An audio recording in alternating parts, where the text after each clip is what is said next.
here, Glen Hills High School.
Good afternoon. I'd like to call to order the meeting of the East Baton Rouge Parish School Board for Thursday, February 17th.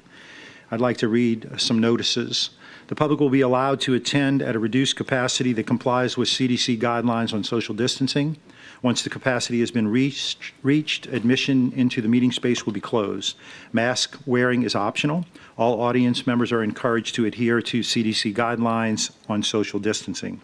The regular meeting scheduled for February 17th, 2022 at 5 p.m. will be streamed live via YouTube.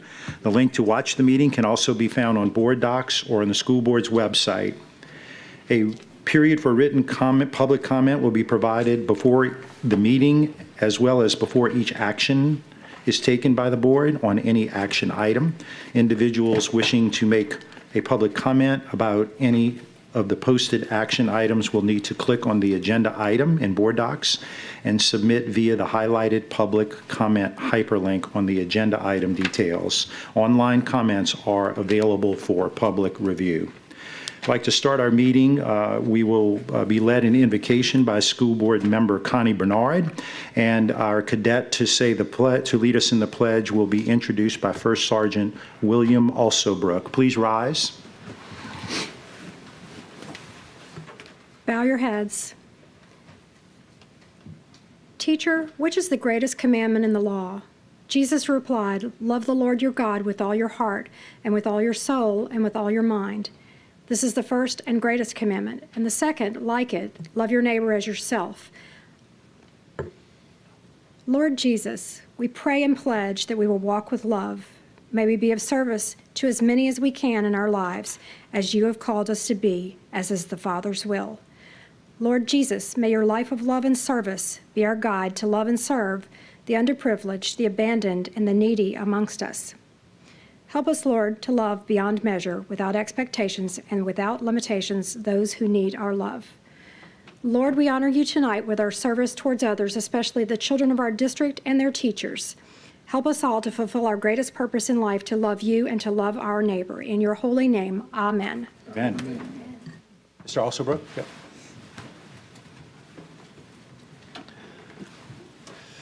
Good evening, ladies and gentlemen.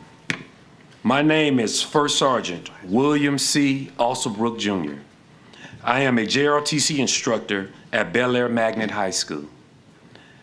Mr. Tapman, Board President, Dr. Narcisse, Superintendent of Schools, and members of the school board, it is my distinct honor and pleasure to introduce to you one of the outstanding JROTC students at Bel Air Magnet High School. He is a junior in his first year in JROTC. Currently, he serves on the battalion staff as the executive officer. He is a member of the Superintendent's Advisory Board representing Bel Air High School. He also serves as a member of the Royal Wade Bingo Band. He currently has a cumulative GPA of 3.0. Upon graduation in school year 2023, he plans to join the United States Army, Army Reserve, or National Guard. Then he plans to attend one of the local colleges and major in education. His dreams and goals are to return and become a local principal in one of the local high schools in EBR. Awesome. He would like to further his membership in the ROTC and receive a commission as a first lieutenant in the Army Corps. Ladies and gentlemen, here to lead us in the Pledge of Allegiance, I present to you Cadet Captain Imante Hinton of Bel Air High School.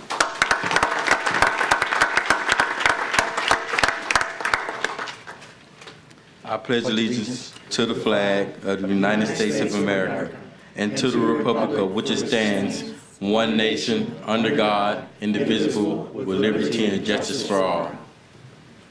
Thank you. Stay right there. Stay right there. We got some for you. Thank you.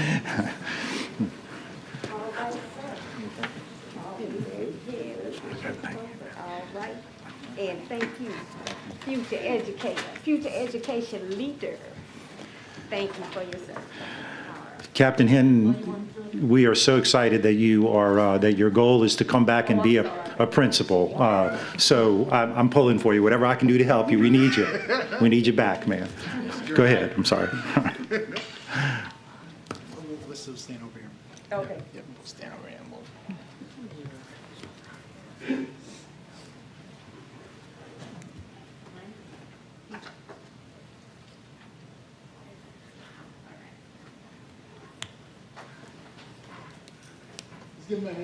That's awesome. Thank you.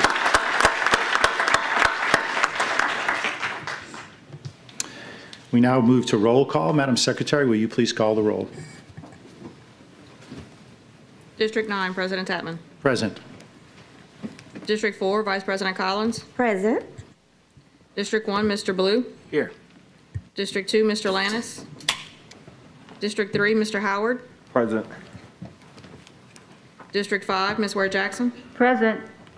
District 6, Ms. Dyson. Present. District 7, Mr. Gode. Present. District 8, Ms. Bernard. Present. We have a quorum. I would like to, at this time, recognize Ms. Board Member Jill Dyson for a point of personal privilege. Thank you, President Tatman. Tonight, I wanted us to take a few minutes to honor a true pillar in our community that we've lost. And we can go ahead if we'd like and run this.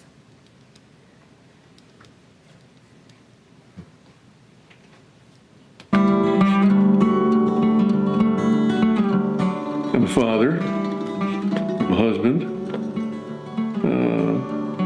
I'm a college graduate. I'm a chemical engineer. I'm a citizen of a very important country. One of the high points of my life is being a husband, a father, a family man. I ran for school board. I don't know that that was a job, but on the other hand, it's not something that I approached as anything but a job of trying to build a system that was going to be financially sustainable, going to have facilities that were reasonable for the kids, in terms of buses that weren't decrepit and in terms of schools that weren't falling down. And so I worked very hard on the school board.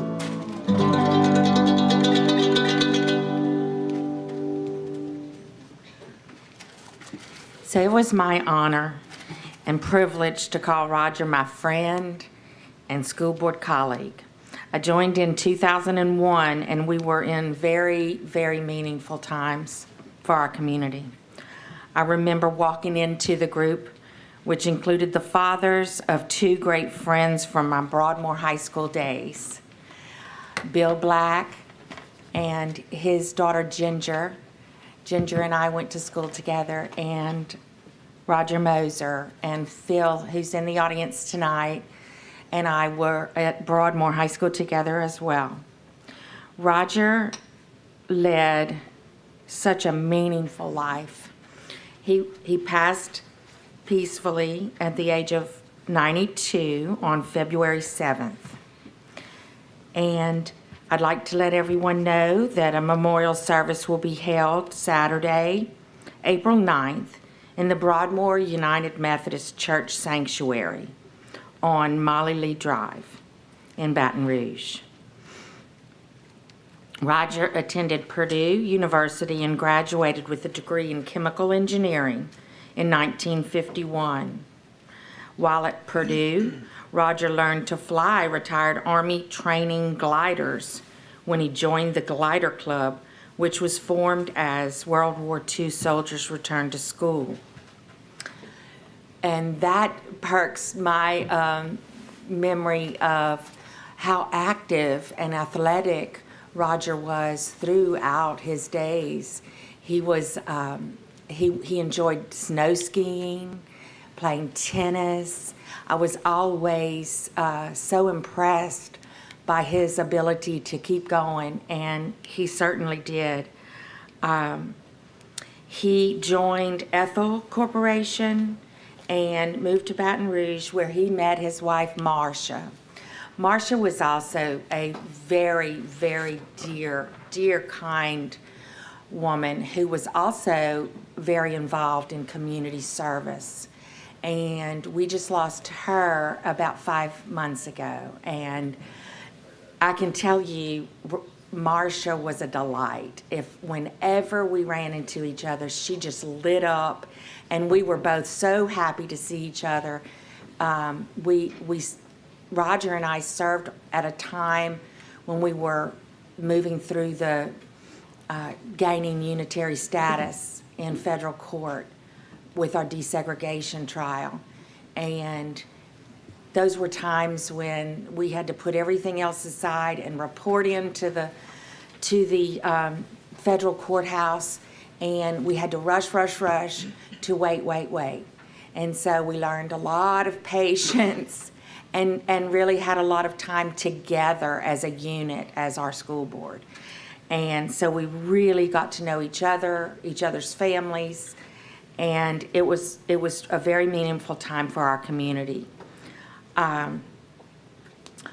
Roger served on the boards of Baton Rouge Teach for America, Baton Rouge Health Centers and Schools, Governor Blanco's Blue Ribbon Commission for Education Excellence, Governor Romer's Transition Advisory Panel on Elementary and Secondary Education, Board Chairman of the Greater Baton Rouge Chamber of Commerce, and Board Chairman of the Estruma Area Council Boy Scouts of America, which awarded him the Silver Beaver. Roger was recruited to run for the school board in 1994, and he was elected and served 3 terms, so 12 years, beginning in 1995. He served as our board president or vice president 10 of his 12 years. He was a lifelong learner and an avid reader. He loved life and he loved to travel. He was preceded, as I said, in death by his wife Marcia, and we know that they have joined one another again. They had a very long and faithful marriage of 69 years, and I remember just being so impressed by the kind of man that would treat his wife with such respect, and vice versa. And I just can't say enough, and I hope you all will join me in honoring and paying respect to our leader, Roger Moser. And thank you, Phil, for being here tonight. I know it's difficult times, and I wanted to take a moment to share this with you.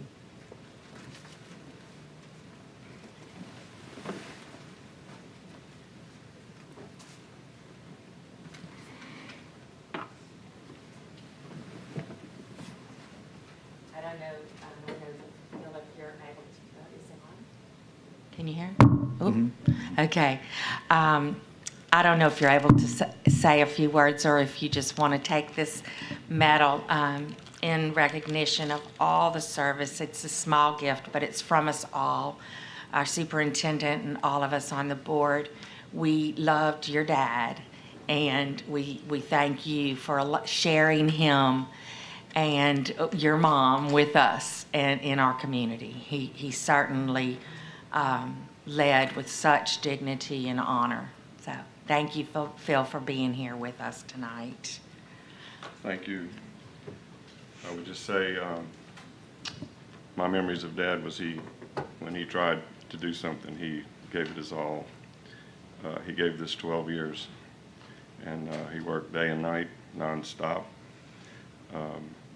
Remember one time he was in Colorado skiing, and things were busy, and I tried to schedule a trip where we could go, and it would be a break for him. And he said, "Bud, I gotta go back to Baton Rouge. There's a meeting that's very important." He flew back to attend the school board meeting, then flew back to finish his trip with us. So that's the dedication he put into this for 12 years. And it was an honor for him to do it. And he said he liked to be involved with things that were important, and I think he made a significant contribution. So Thank you.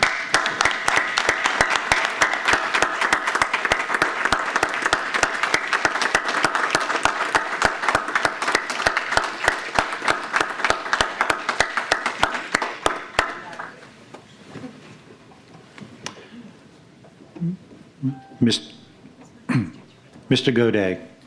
Yes, thank you. Yeah. I just wanted to add to what Ms. Dyson said. I had the distinct honor of being able to work professionally with Roger for many, many years, and many of those years I actually reported directly to Roger at Albemarle and Ethel. And the one thing in my memory of Roger is a gentleman. If you look up the definition of a gentleman in the dictionary, Roger's picture will be right there, because that's what he was. And not only that, he was an inspiration to me. I followed Roger on to Teach for America after he twisted my arm and talked me into doing that after he came on the school board. And then later, I actually followed Roger into the school board and into being president of the school board. So I consider him a mentor of mine. The last time I had the privilege to see him was about a year and a half ago at Liberty High School, where we were walking the school before he became unable to walk. And while I followed in his footsteps, I will never be the gentleman that he was. So our heartfelt thoughts and prayers with you and your family. And Marcia was a wonderful person too. She really, really was. So thank you very much for sharing him with us and with the city. Thank you. Thank you so much.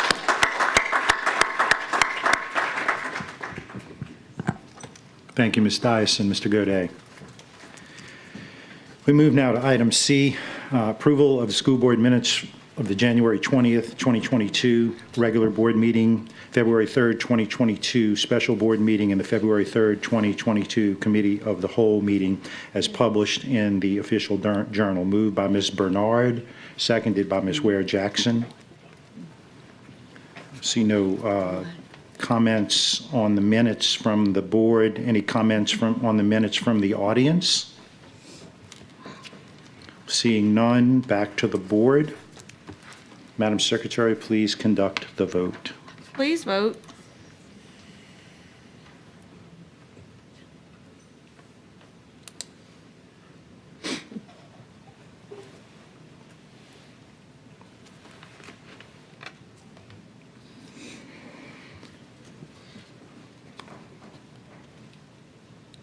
Want to do a roll call? Sure. District 1, Mr. Blue. Yes. District 2, Mr. Lannis. Yay. District 3, Mr. Howard. Yes. District 4, Vice President Collins. Yay. District 5, Ms. Ware Jackson. Yes. District 6, Ms. Dyson. Yes. District 7, Mr. Goday. Yes. District 8, Ms. Bernard. Yes. District 9, Mr. Tapman. Yes. Motion carries. Minutes are approved. We now move to item D1, recognition of the VIPS partners in education for the month of February. Ms. Simmons?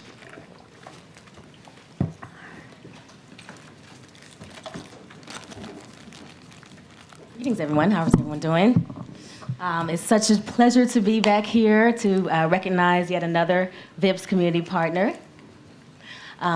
Greetings, members of the school board, Superintendent Narcisse, President Tatman, Vice President Collins. First, I'd like to start with thanking all of the community leaders who are involved with our Reading for Hope initiative in partnership with the Mayor's Office. Thank you so much, Dr. Narcisse, for going to Claiborne Elementary today. And we look forward to Ms. Collins visiting Buchanan tomorrow, as do I. Today, we will be recognizing Taylor Porter Law Firm. Taylor Porter Brooks and Phillips is their formal name. And we have Glen Oaks High Assistant Principal, Ms. Elisa Lee. It was wonderful to see the Pride of Oaktown performing today. They're actually performing for our Apple Awards, which is our annual volunteer recognition ceremony. And we have one of the members of the band, Mikhail, here today, who is also part of our Take the Lead leadership program, which I will tell you a little bit about. For the last 2 years at Glen Oaks High, we have hosted a Take the Lead leadership program in sponsorship of Taylor Porter, which is part of why we're recognizing them. And it's been a phenomenal ride as we select 20, well, the school administrators select 20 special students to participate in this program. But our relationship with Taylor Porter has extended beyond this leadership program. They've sponsored several VIPS events that help to promote what VIPS does and show the community about our services. And they've even, in the past, when I was talking to Ms. Barry about, they've had an initiative where they would provide dictionaries to a student at every school.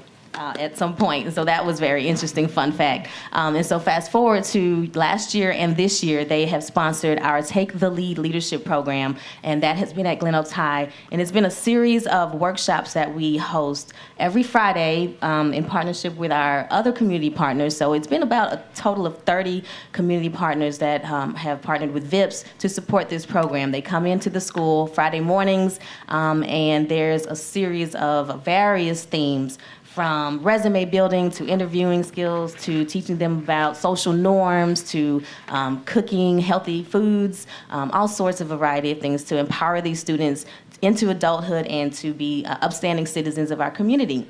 And it's been a very enriching experience. And so we just want to thank and acknowledge Taylor Porter for participating and continuing to support this program. At the beginning of each program, each student also receives a bicentennial copy of the narrative of Frederick Douglass, an American slave, to start off the program and to kind of set the tone of why this is so valuable and why education is so important.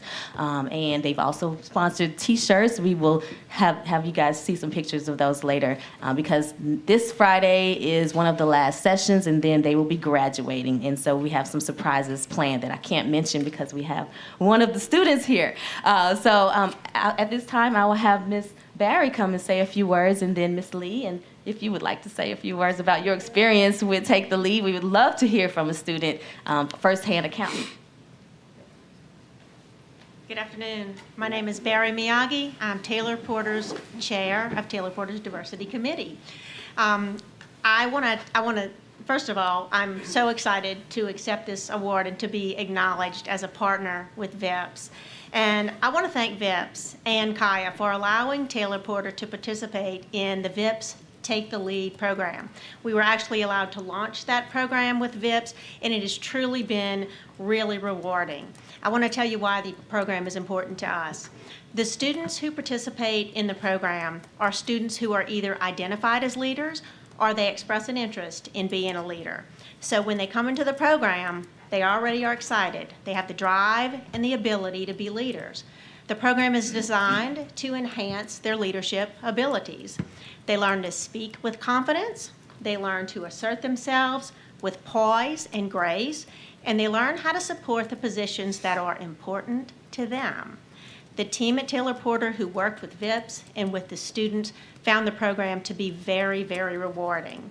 We want to thank VIPS for including Taylor Porter in the program, and we want to thank VIPS for recognizing us as a partner and for giving our service to the program. So thank you, VIPS, and thank you, Kaya.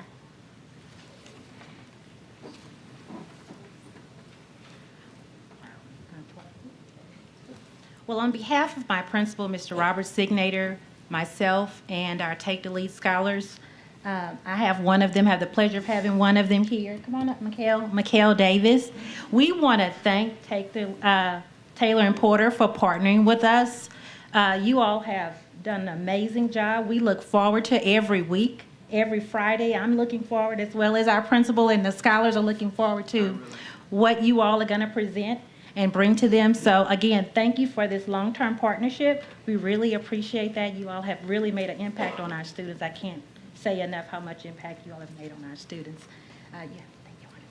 I just wanted to say thank you to them because they did give me many opportunities to help out Glen Oaks High Band Department, which we did need some new instruments, and Taylor and Porter will be helping us with that, so thank you. Thank you.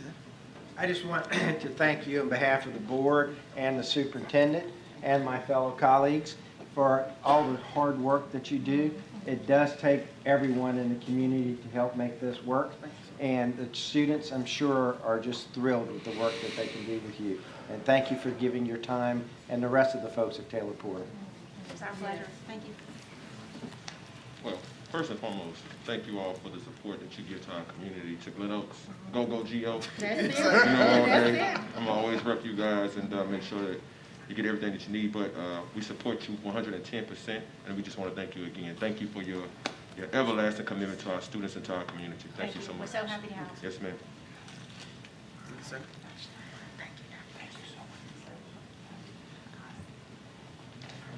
You want to take one picture?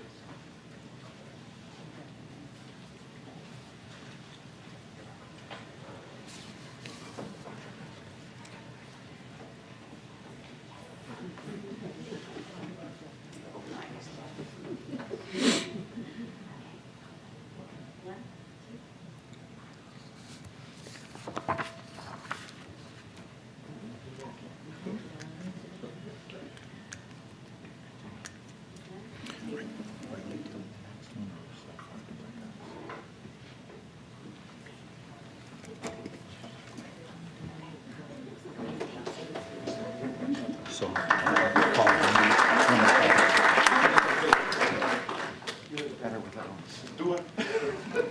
thank you so much. What an incredibly wonderful partnership. We move now to item D2, recognition of outstanding Estruma graduate. I'm going to, Vice President Collins, turn it over to you. So, we have a recognition of Miss Kimberly Porter Wilson, and I'm sure she'll have her mother come along with her. Is Principal Best?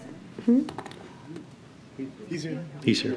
All right. He waved, yeah. Okay, yes, so Principal Bester, did you want to come say a few words, and then Miss Wilson can also say a few words? Oh, Mr. Brickhouse is prepared? Oh, okay, yes, sir, Mr. Brickhouse. Thank you. President Tapman, Vice President Collins, school board members, Dr. Narcisse, and community members. I have the honor and the pleasure of introducing Ms. Kimberly Porter Wilson. Ms. Wilson is an outstanding Estruma graduate. We are here to just briefly talk about some of her many outstanding accomplishments. This is only a brief summarization of the outstanding work that she has done. Ms. Kimberly Porter Wilson is a native of Baton Rouge, Louisiana, born to Willie and Pearl Porter. She's a proud Estruma graduate at the class of 1995. After completing 2 years of college, she joined the U.S. Navy in April 1998. She completed basic training in Great Lakes, Illinois. She went on to attend Yeoman A School in Meridian, Mississippi, and graduated first in her class on June 16, 1998, gaining her Yeoman Third Class Petty Officer promotion. In August of 1998, she was handpicked for orders to the Defense Intelligence Agency in Washington, D.C. Her tour there, where she accomplished a great deal of, where she made a great deal of accomplishments, including selected Junior Enlisted Person of the Quarter, USO Mother's Day Essay Competition Award recipient, selected Sailor of the Quarter, and advancement to the Yeoman Second Class just prior to her change of station. In September 2005, she began her active duty once again as a full-time support at the Naval Operations Support Center in Baton Rouge. As assistant leading petty officer, her professional knowledge and performance set her apart, earning her the Union of Excellence Award in 2003 and a Military Outstanding Volunteer Service Medal. In July of 2009, Yeoman First Class Wilson reported to the Information Dominance Corps Region Southeast as the leading petty officer for active duty and full-time support staff assigned to the Joint Reserve Intelligence Center in Jacksonville, Florida, New Orleans, Louisiana, and Fort Worth, Texas. This position supported more than 1,000 customers throughout the Southeast region to include United Kingdom, Puerto Rico, and Africa. She earned the Information Warfare Pin, Sailor of the Year, another commendation medal for her exemplary work there. Her previous position prepared her for duty as a Navy Operations Support Center in New Orleans in October 2019. Her expertise was immediately effective as she was key to helping pass the Triennial Command Assessment, gaining the Command Medium NOSC of the Year Award and Sailor of the Year Award for her model programs after she established and revitalized them. Yeoman First Class Wilson resides on the Naval Air Force Station with her husband, Derek, who is also a U.S. Marine Corps veteran. They have three children, Destiny, 25 years old, Kamani, 11 years old, and Derek, second, 9 years old. Her 24-year career has spanned many personal awards to include Joint Service Commendation Medal, Joint Service Achievement Medal, Navy and Marine Corps Commendation Medal, which included 5 awards, Naval and Marine Corps Achievement Medal, which included 4 awards, Military Outstanding Volunteer Service Medal, 2 awards, and Humanitarian Service Medal, 2 awards, and other various personal and unit commendations. On behalf of the East Baton Rouge Parish Schools and the Struma Magnet High School, I'd like to introduce to you and recognize to others Yeoman First Class Kimberly Porter Wilson as the outstanding Struma Magnet graduate.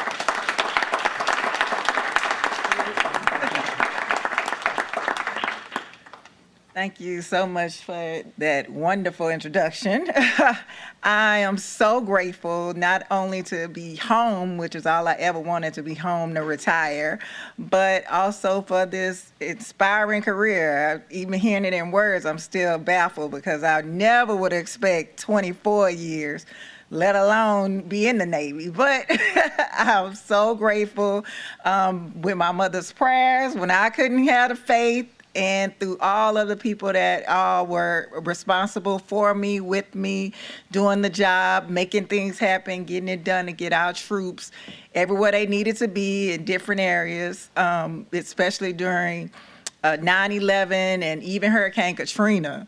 So I'm so especially grateful for the opportunity to serve and for being homegrown Baton Rouge, a Struma Magnet High School alumni. Thank you.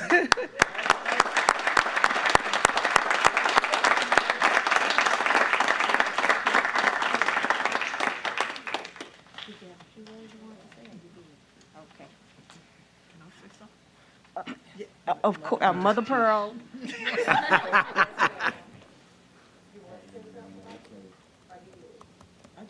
Say I'm just elated this afternoon. And y'all know how long I've been out here, right? Yeah. And this is 24 years of it. And right there, out of the best neighborhood in the United States of America, 70805. Did y'all get that? We are the best neighborhood in the United States of America. And I ain't gonna say but one more thing. I'm reminded of Jesus. Can anything good come out of Nazareth? Can anything good come out of 70805? Come on. Can anything good, and I say that again, can anything good? Yes, ma'am.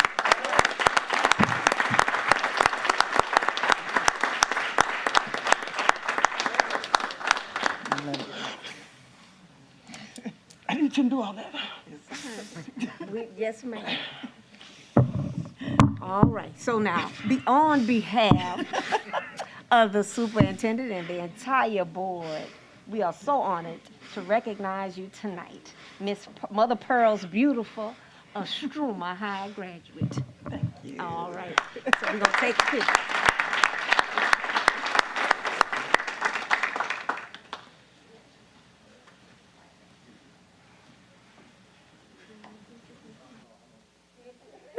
I didn't know you were related to Boyd. Thank you.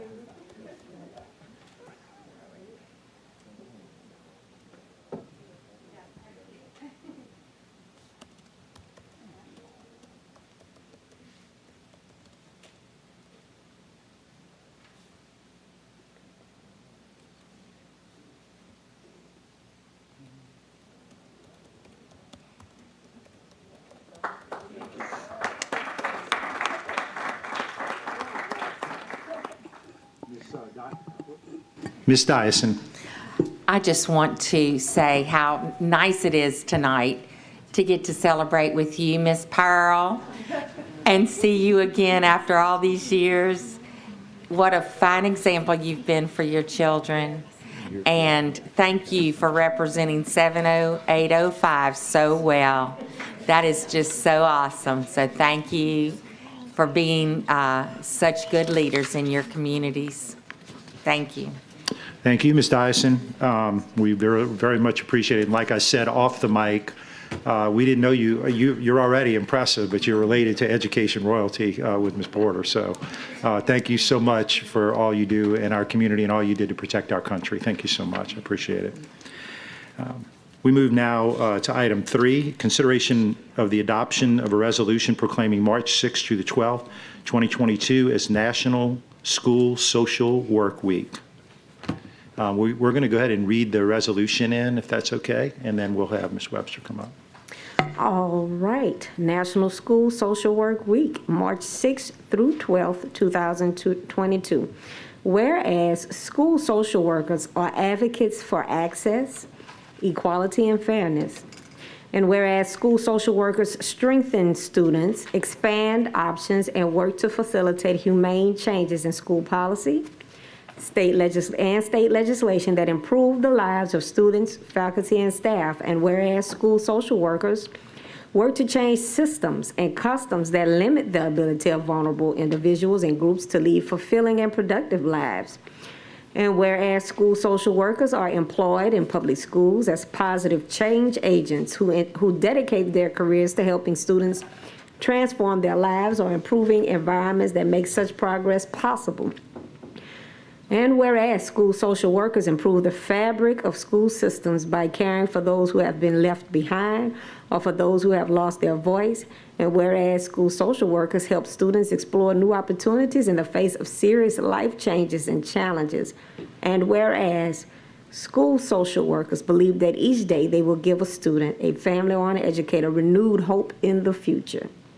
Now, therefore, be it resolved, in recognition of professional school social workers and their commitment and dedication through service, delivery, research, education, and advocacy, that the East Baton Rouge Parish School Board and Superintendent Dr. Cito Narcisse hereby proclaim the week of March 6th through 12th, 2022 as National School Board Social Work Week, and join with the School Social Work Association of America in celebration and support of the East Baton Rouge Parish School System social workers in upholding this year's theme, Time to Shine. I so move. Moved by Ms. Collins, seconded by Mr. Howard. Dr. Webster, would you like to make some comments? Good evening. It's such a pleasure to be here. President Tatman, Vice President Collins, members of the board, Superintendent Narcisse. It is my honor on behalf of school social workers throughout East Baton Rouge Parish School System to come accepting this opportunity to be recognized the week of March 6th through 12th. Thank you so much for your support over all the years. We certainly appreciate what you do for the district and what you've done for us in supporting us. Thank you. Thank you, Dr. Webster. We really appreciate it. Jill, is that from the last item? Yeah, okay. Seeing no questions or comments from the board, any comments on the resolution from the audience? Seeing none, back to the board. Madam Secretary, please conduct the vote. Please vote.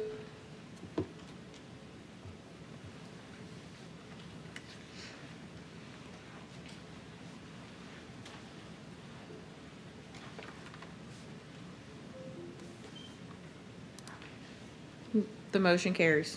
The item is approved. Thank you so much. We now move to item number 4, consideration of the adoption of a resolution proclaiming the month of February as Black History Month. Mr. Lannis. Yes, thank you, President Tatman. Before I go into the resolution for Black History Month, I'd like to use a point of personal privilege, Absolutely. if I may. Yes, sir. If it behooves the board, to recognize a very, very special organization inside of our city who has now turned 50 years old serving our students. So I'll just read it aloud. The EBR Commendation of Excellence is presented to TRIO and LASAP on the 17th day of February 2022, celebrating 50 years of service to equip Louisiana students to succeed and excel past graduation day with exemplary supplementary services through the power of persistence. So if they could, please come up to receive your award? Come on up. Come on down. There's plenty of room down here, y'all, come on. Y'all, please give him a hand.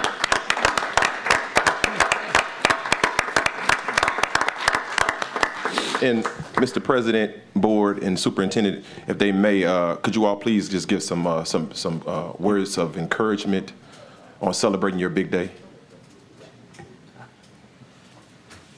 Thank you all. I'm Joe Givens. I'm the director of the McNair Scholars Program at LSU, the TRIO program that helps students into PhD programs. I am an alumni of the Upper Bound program myself. If it wasn't for this program, I wouldn't be here in front of you, nor have been a part of any of the wonderful things that I've experienced in my life because of education. I think all the educators here, the teachers, the administrators, our sole focus in what we do in TRIO is to make sure that the promise of a higher education and the life and the influence and the involvement in society that go with it are a right that every one of our students have. All the professionals that stand before you work late nights, early Saturday mornings, one of them being my wife, getting me up every Saturday morning to go and be there with those students. And I was a student in these organizations myself, and I just know it makes a difference. And we appreciate the work that they do, and we appreciate the work that you do with our students as partners. Thank you so much. Thank you. Hello, I first want to thank Mr. Landis for this recognition and thank all of you for the work that you do. My name is Dr. Derica Simon, and I'm the Director of TRIO programs at Baton Rouge Community College. And I would like to recognize my colleagues from Baton Rouge Community College, LSU, and in their absence, Southern University. And just remind you all, Superintendent Narcisse, the TRIO programs are in your school. We want to partner with you as you guys move forward with initiatives with dual enrollment and expand. As we expand education opportunity and access, we're in the schools doing the work, and we would like to be more present and a partner to you all as we serve students from middle school through Joe's program, postgraduate, by giving low-income first-generation students access to not only attend college, but to graduate from college. So please call on us, board members, as well, to be a greater partner to the schools. We're doing the work. Thank you. Thank you so much.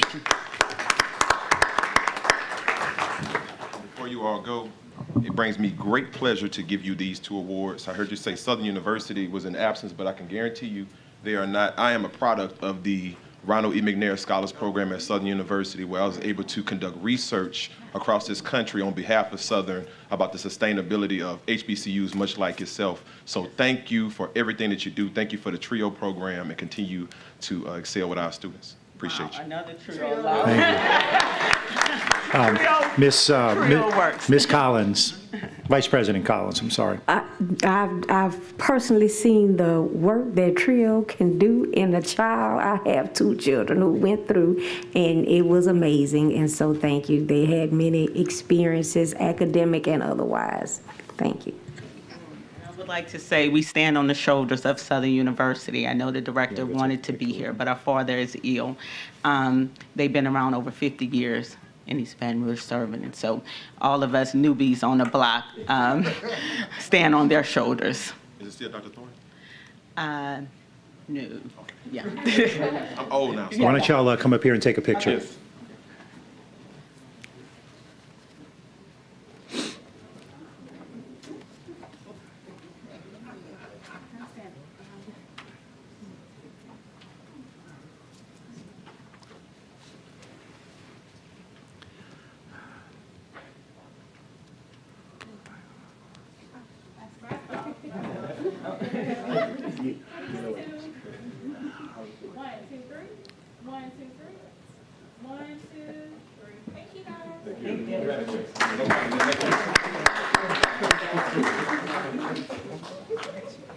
Thank you all, and thank you, Mr. Lannis, for bringing that to us. Item number 4, consideration of the adoption of a resolution proclaiming the month of February as Black History Month. Mr. Lannis. Thank you again, President Tapman. First, before I go into this resolution, I just wanted to acknowledge a few things. While we observe Black History Month during the month of February, Black History Month is recognized year-round by the people inside of this room who walk outside of their doors every single day and contribute to not only this city, not only to this state, but to our country and to this world.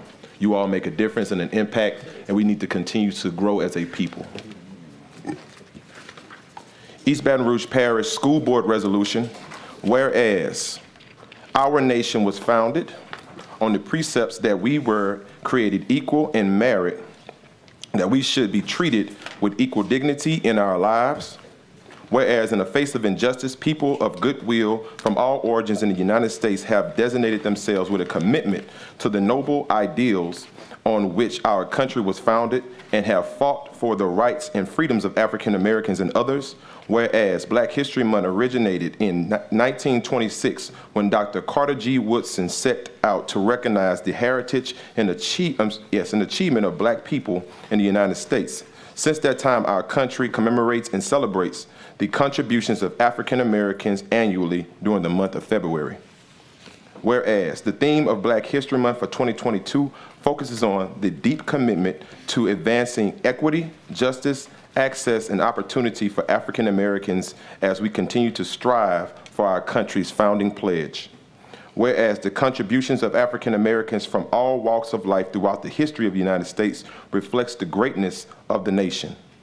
Whereas African Americans continue to serve the United States at the highest levels of business, education, government, and the military. Be it resolved, the East Baton Rouge Parish School Board agrees that Black History Month is vital and should be used as an opportunity to educate and honor the tremendous contributions of African Americans to the landscape of the United States, setting an intentional goal with the purpose to provide equitable opportunities and access to resources for all students and families. Therefore, it be further resolved that on this 17th day of February 2022, the East Baton Rouge Parish School Board does hereby proclaim the month of February as Black History Month. I so move. Moved by Mr. Lannis, seconded by Mr. Howard. Thank you so much. Any other, seeing no comments from the board or questions, we go to the audience. Any comments from the audience? Seeing none, back to the board. Madam Secretary, please conduct the vote. Please vote.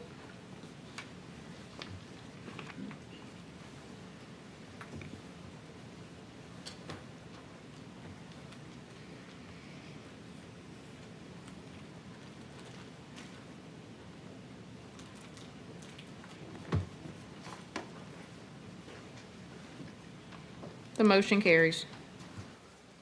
Thank you. We move now to item E, information only. Item E1, monthly financial report. And E2, personnel changes. And number 3, public records request monthly report.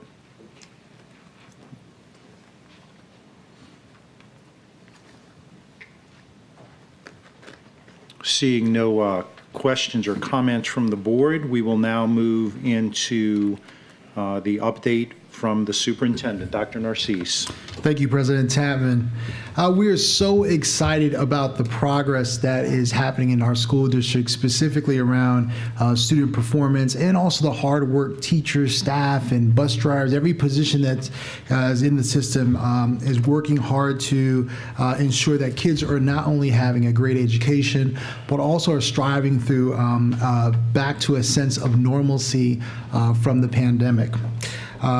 Part of that work is also trying to make sure that we continue to work in terms of retaining and also working through with recruiting top talent to come to our school district. So as a part of our ongoing commitment to recruiting and retaining top talent, we'll be hosting our Spring Fling recruitment event at Liberty High School on April 2nd from 10 a.m. to 1 p.m. We will be hiring for all positions, and we invite anyone who is interested in working with us to come learn more. We will be sending out a lot of information with flyers and all those things out to the community. And so we look forward to anyone who would like to be a part of the EBR school team. You are more than welcome. Another announcement I wanted to make is I'm proud to share that the district will assume the cost of commencement exercises for all of our district high schools this year.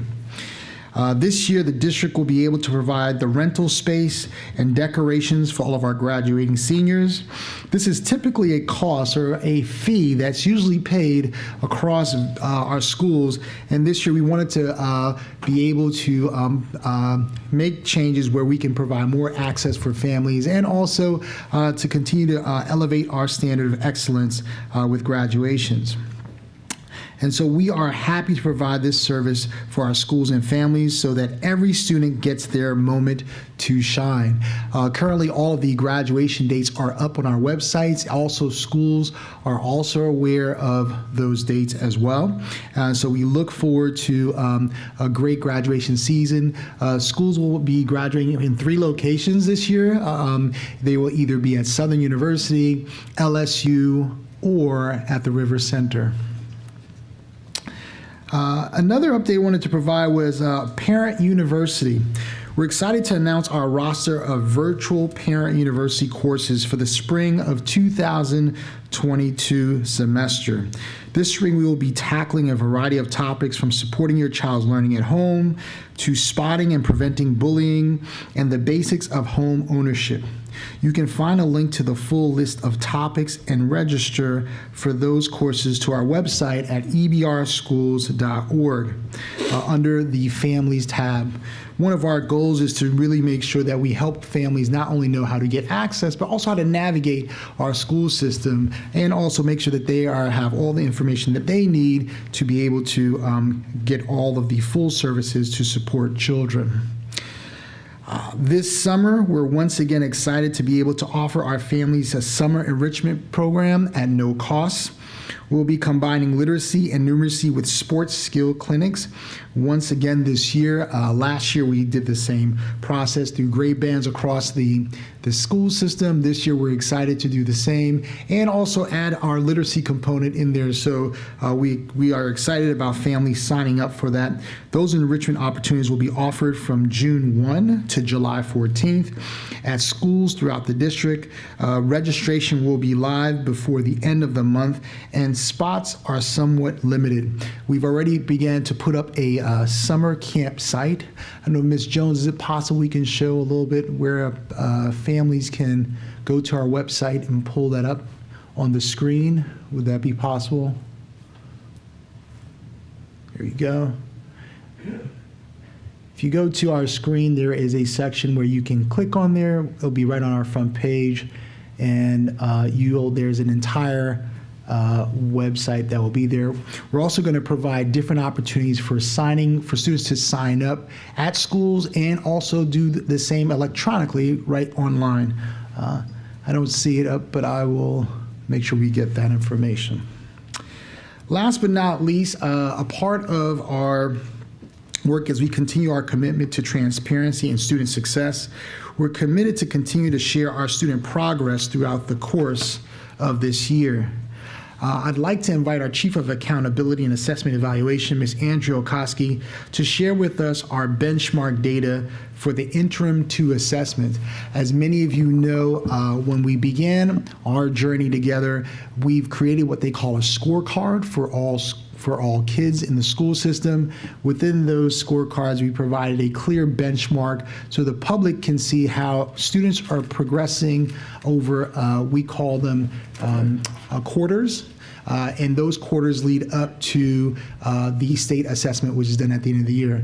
So Ms. Okoski will talk through that.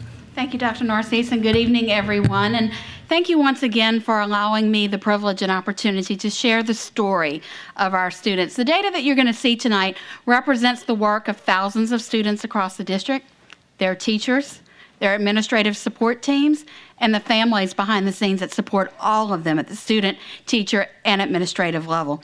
Before we jump into the data, though, I wanted to share some contextual information just so we can have a point of reference about these benchmark assessments. When we think about assessments, we normally categorize them into 2 buckets. And as being former students ourselves, we go back to what we're most familiar with. What we all grew up with was our teacher giving us that weekly spelling test or giving us our math facts test or giving us that exit ticket. Those are formative formative assessments that we as teachers use to guide and inform our instruction. Sometimes we collaborate with our peers and they're similar in nature or identical, but many times they're unique to our classroom setting. Those aren't controlled at the district level. They're genuinely housed at the school level, and teachers have autonomy in when and how they formulate those assessments.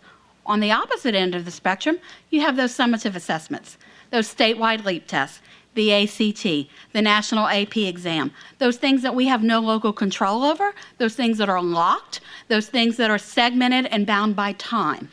And so what we've introduced this year are our interim assessments. They are formative in nature. They are designed to inform instruction, but they help us bridge the gap to prepare our students for those summative assessments at the end of the year. And before I go forward, you see the ANET icon here. I want to give thanks and a shout out to our ANET support team. Some of the data and information that you see tonight was provided by them. And so when it's their slide or their graphic, I've inserted their icon as a former English teacher to give proper attribution where it's due.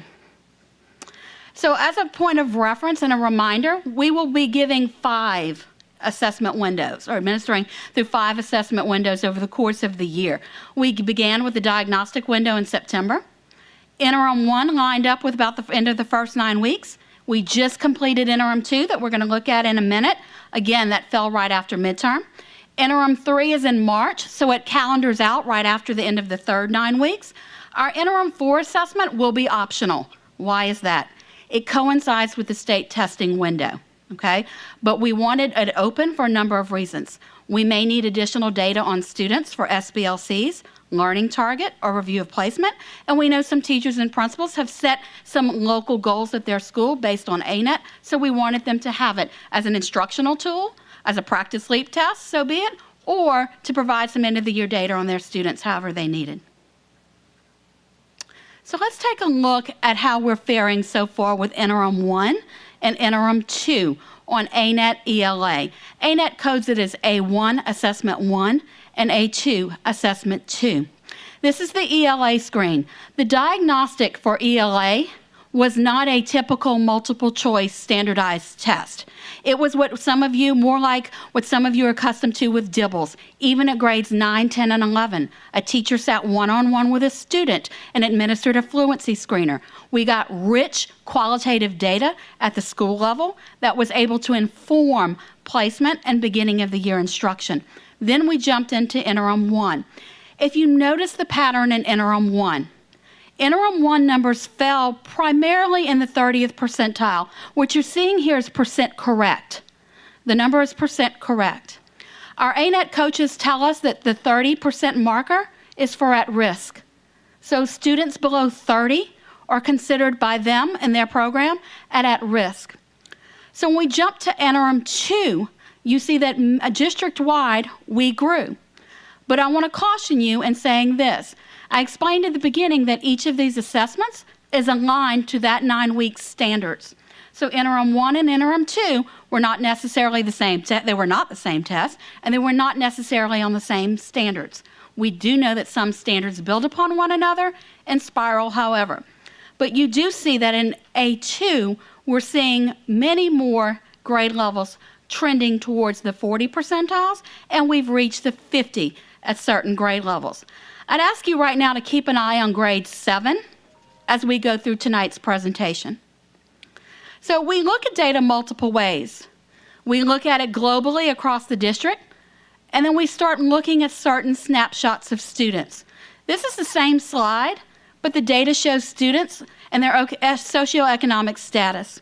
The data here shows students who are qualified for free or reduced lunch.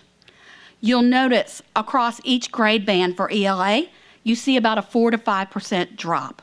The trend across the district is a 4 to 5% gap between all students and students who are considered economically disadvantaged.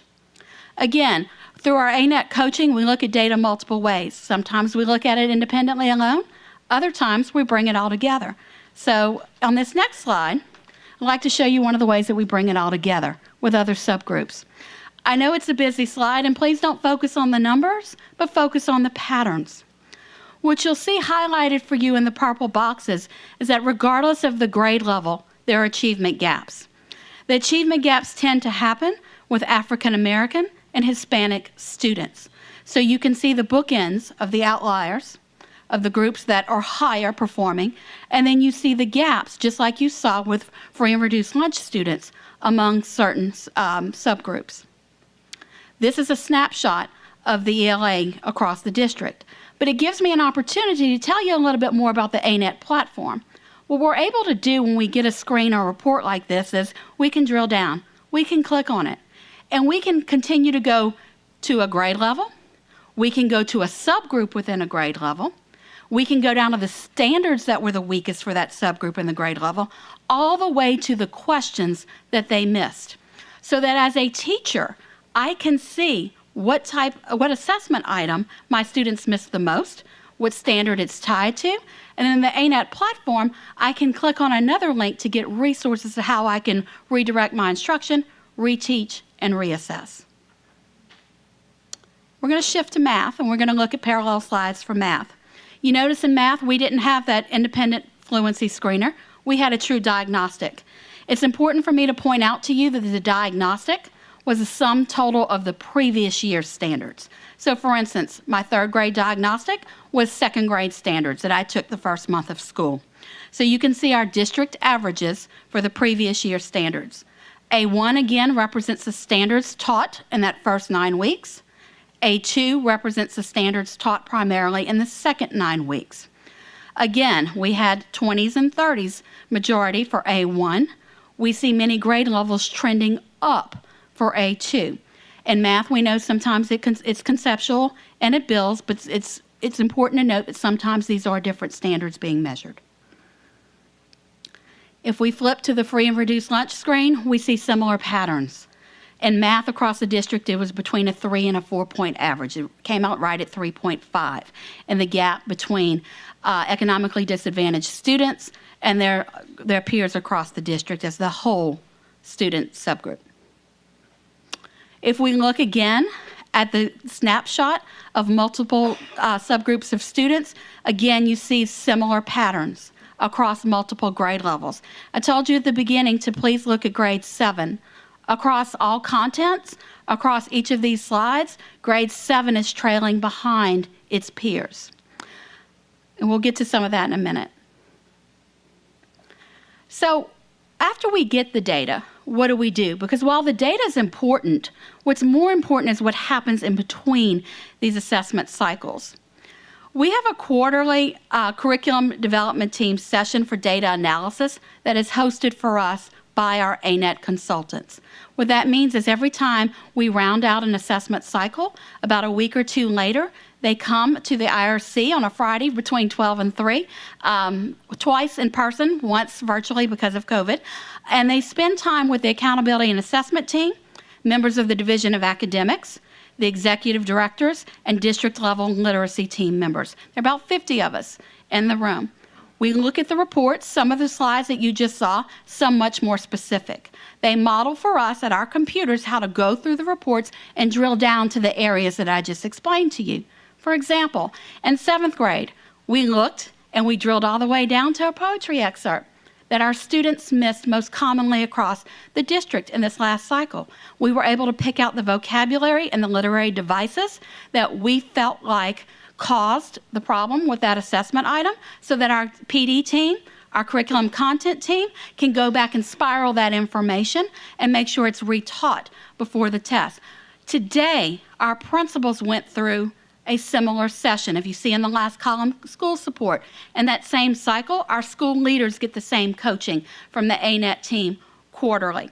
We also got a presentation on Tuesday at the cabinet level. Ours is much more brief, it's higher level, but it previews the work that will be done for the principals and for the curriculum development team. In the middle box, you see the support that my team and other members of academic divisions receive from ANET. I and 2 or 3 members of my team to plan vision and contract implementation, meet with them every other Friday. On those off weeks, there's a committee of accountability, curriculum and instruction, professional development, literacy, and others who meet with them in work groups to go back to circle back to curriculum alignment. So what are the key district takeaways from this past data analysis cycle? And where are we moving with our ANET assessments? We're using the assessment data from A2 to connect the major work of the standards. We're tracking those standards where our students are falling behind. We're cataloging them. Our academics, PD, and assessment team is working to see how they can be reintroduced into curricular cycles. Meanwhile, our PD team and our EDs are using these focus areas to guide and target upcoming professional development so that we can make sure that as a team, we fully understand and conceptualize the standards so that we can make sure that they are taught in an appropriate manner with fidelity before students take summative tests at the end of the year. Likewise, with literacy, you've heard Dr. Lashley and team talk about the text-based literacy and connecting the science of reading. Her team is working hard and has their own sessions with us and the ANET team to spiral the curriculum and to revisit items that need to be revisited on each assessment window. And I'm going to pause there to see if there are any questions.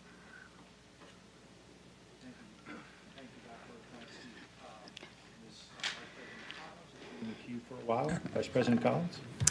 So, real quick question right before the ANET presentation. I'm ecstatic about the graduation being handled by the district. I saw it in Texas. It made a lot of sense. It's just very efficient. I just do have one question, and you can email me after.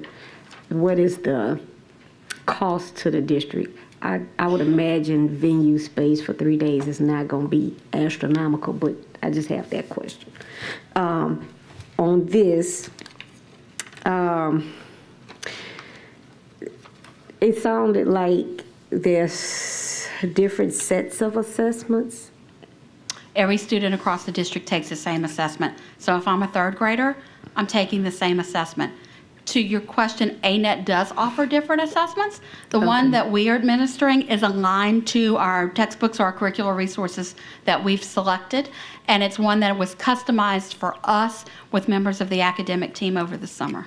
Okay, and then the alignment also is aligned to the end of year Yes. coursework and whatnot? Yes, ma'am. So after you guys approved the contract in April, we actually started with them in May. And so we met with them every week to do that curriculum alignment. We are their only Louisiana district using certain curricular assessments. So this first year, we rolled out an abbreviated version. One of the things that we're looking at doing with them in the future is tightening that alignment. But yes, they showed us documentation of the alignment to Louisiana standards as part of their work. Thank you. And our folks are at the table for that. Thank you, Vice President Collins. Mr. Howard. Thank you, President Tubman. First, thank you guys for, you know what I'm about to talk about. Thank you for the presentation of the subgroup data. I think that that's always important because we get data pictures sometimes that paints a false picture, a false narrative. So I appreciate you guys for breaking it down by subgroups. My question is around the supports. It's clear based off of the data indicators that there is an issue for certain populations of our students. And I see the very high level supports that are happening from school to district, district to school. Can you talk to me a little bit about like what's the plan for our subgroups that are performing or underperforming on some of these assessments, and how are we directly working to provide them with the necessary resources that the data is showing that they need to excel with this particular assessment data? Sure, and let me say, if I could, Mr. Howard, I appreciate that question, and say that I talked about district and school level support. Let me talk about teacher level support too. Each school designates an ANET coordinator or coordinators depending on the size of their school. Some principals choose an instructional specialist, math coach, literacy coach, department chair, whoever they deem appropriate. They work with our team. They have office hours. They come in our lab. They had trainings this summer on the ANET platform. All of the ANET calls and professional development sessions as part of our contract are recorded. So if I'm a teacher leader, I can go back to my school and I can use that recording to, I'm thinking of myself as a teacher, I would stop and talk about what we saw. But to answer your question about the students who need it most, that was really the heart of our conversation on Friday, and that's what we get at on these Friday sessions. So one of the things that ANET does is they look at the data with us through their lens, because sometimes those of us closest to the work only see certain things. They don't know where these schools are. They don't know their letter grades. And so they ask us certain questions. From there, the teams that are in the room can formulate their plans. So Dr. Robinson's academic content coaches are in the room. Dr. Lashley's coaches are in the room. From there, they go and they design their work plans for the next cycle into those schools for professional development session. And so we can get you a more definitive answer because I don't supervise those folks directly, but I do know that that work is occurring because of the meetings that we have and the plans that we formulate together. And Board Member, if I could just add one more component, Ms. Sokowski added was schools have ILT teams that look at data for an improvement cycle around their work, and when they break down and see these subgroups, they then tend to turn around, work with their, if it's at high school, they work with their department of teachers to talk about what are the specific types of interventions that kids can actually do, whether mathematics or in English, whether it's reading. And within those interventions, that strategy is what that team will do. And so that could be through either department or it could be based on by grade level. And that's how the work is done. And then there's also additional support teachers are getting for professional development, extra PD hours after school to figure out what are ways to do that. So principals right now, for example, we had our principals meeting today. As they were looking at this data, was really talking a lot about what are some additional intervention strategies, because for the which I credit the board for pushing us to be transparent and have one marker that we're looking at for benchmarks across, where we can now have teachers have cross conversations much easier because all of the teachers are providing the same assessment, and they can also see that child's growth, or if the child is having challenge around how they can move their performance to understanding whether it's reading or writing or orders of operation, wherever that gap is. Thank you. And I guess one of my last follow-up comment is that, from the federal government, there's this big push around like intensive tutoring and one-to-one tutoring for students. So figuring out how we can actually tie in strategy from a budgetary standpoint to actually address the needs that this data is showing that we need to provide resources. Because I think we hear a lot that assessments and accountability is all about driving resources to where they're needed the most, but we don't see it. So if we can tangibly see the resources being drove where the data is telling us to be, I think that shows like from here to the future assessments that we can, we can actually do good work for kids. But I thank you guys for this work. I know there was a lot of pushback on like getting this out, but I think it shows a clear picture of where we are and where we can be. So thank you for the presentation. Thank you. Thank you, Mr. Howard. Ms. Bernard. Superintendent Narcisse, can we have access to these presentations? I don't know if you're looking at the same thing that I'm looking at, but the font size would probably be readable by maybe even the youngest people on the board might even be able to read the font size, but it's really, really blurry. And the presentation isn't up right now, so I can't look back at the presentation to ask my questions. So do you see what I'm talking about? Yes, Board Member Bernard, we can do that. We apologize. Can for we that. have it? Can the public have it also? Can we just put it in board docs from now on? Yes, we can do that. Okay, because, it also helps if you can blow it up and all that. And, some might say it's maybe my vision, my age, something like that, but I dare anybody in this room to read every word on this document. But I did have some questions about two of those slides, and I don't know which one it is because I can't read it. We'll see if the tech team can I help can us. only read the headlines. I can't read the subgroup labels. Sure. So I wanted to know about the one where, whichever one it was, I'm not sure if it was The math ones or in purple? ELA, but it was a Native American groups. How many students were included in those groups? I don't have the demographic report in front of me, Ms. Bernard, but it is a small subgroup, so depending on the student size at that grade level, it's going to be very small. It's like 2 or 4 students. It depends for on the whole district. Yeah, it depends on yeah. Right. Okay. So it seems kind of like it skewed the entire results on the basis of, I don't know. It was just kind of odd that it was. It looked big, and it jumped out at me. We can get you those Which numbers by slide grade was level. it, though? Are we talking about, was it the ELA or the math one? They're both. Both the of them? ELA one. Can you put those back up so that we Sure. can look at them again?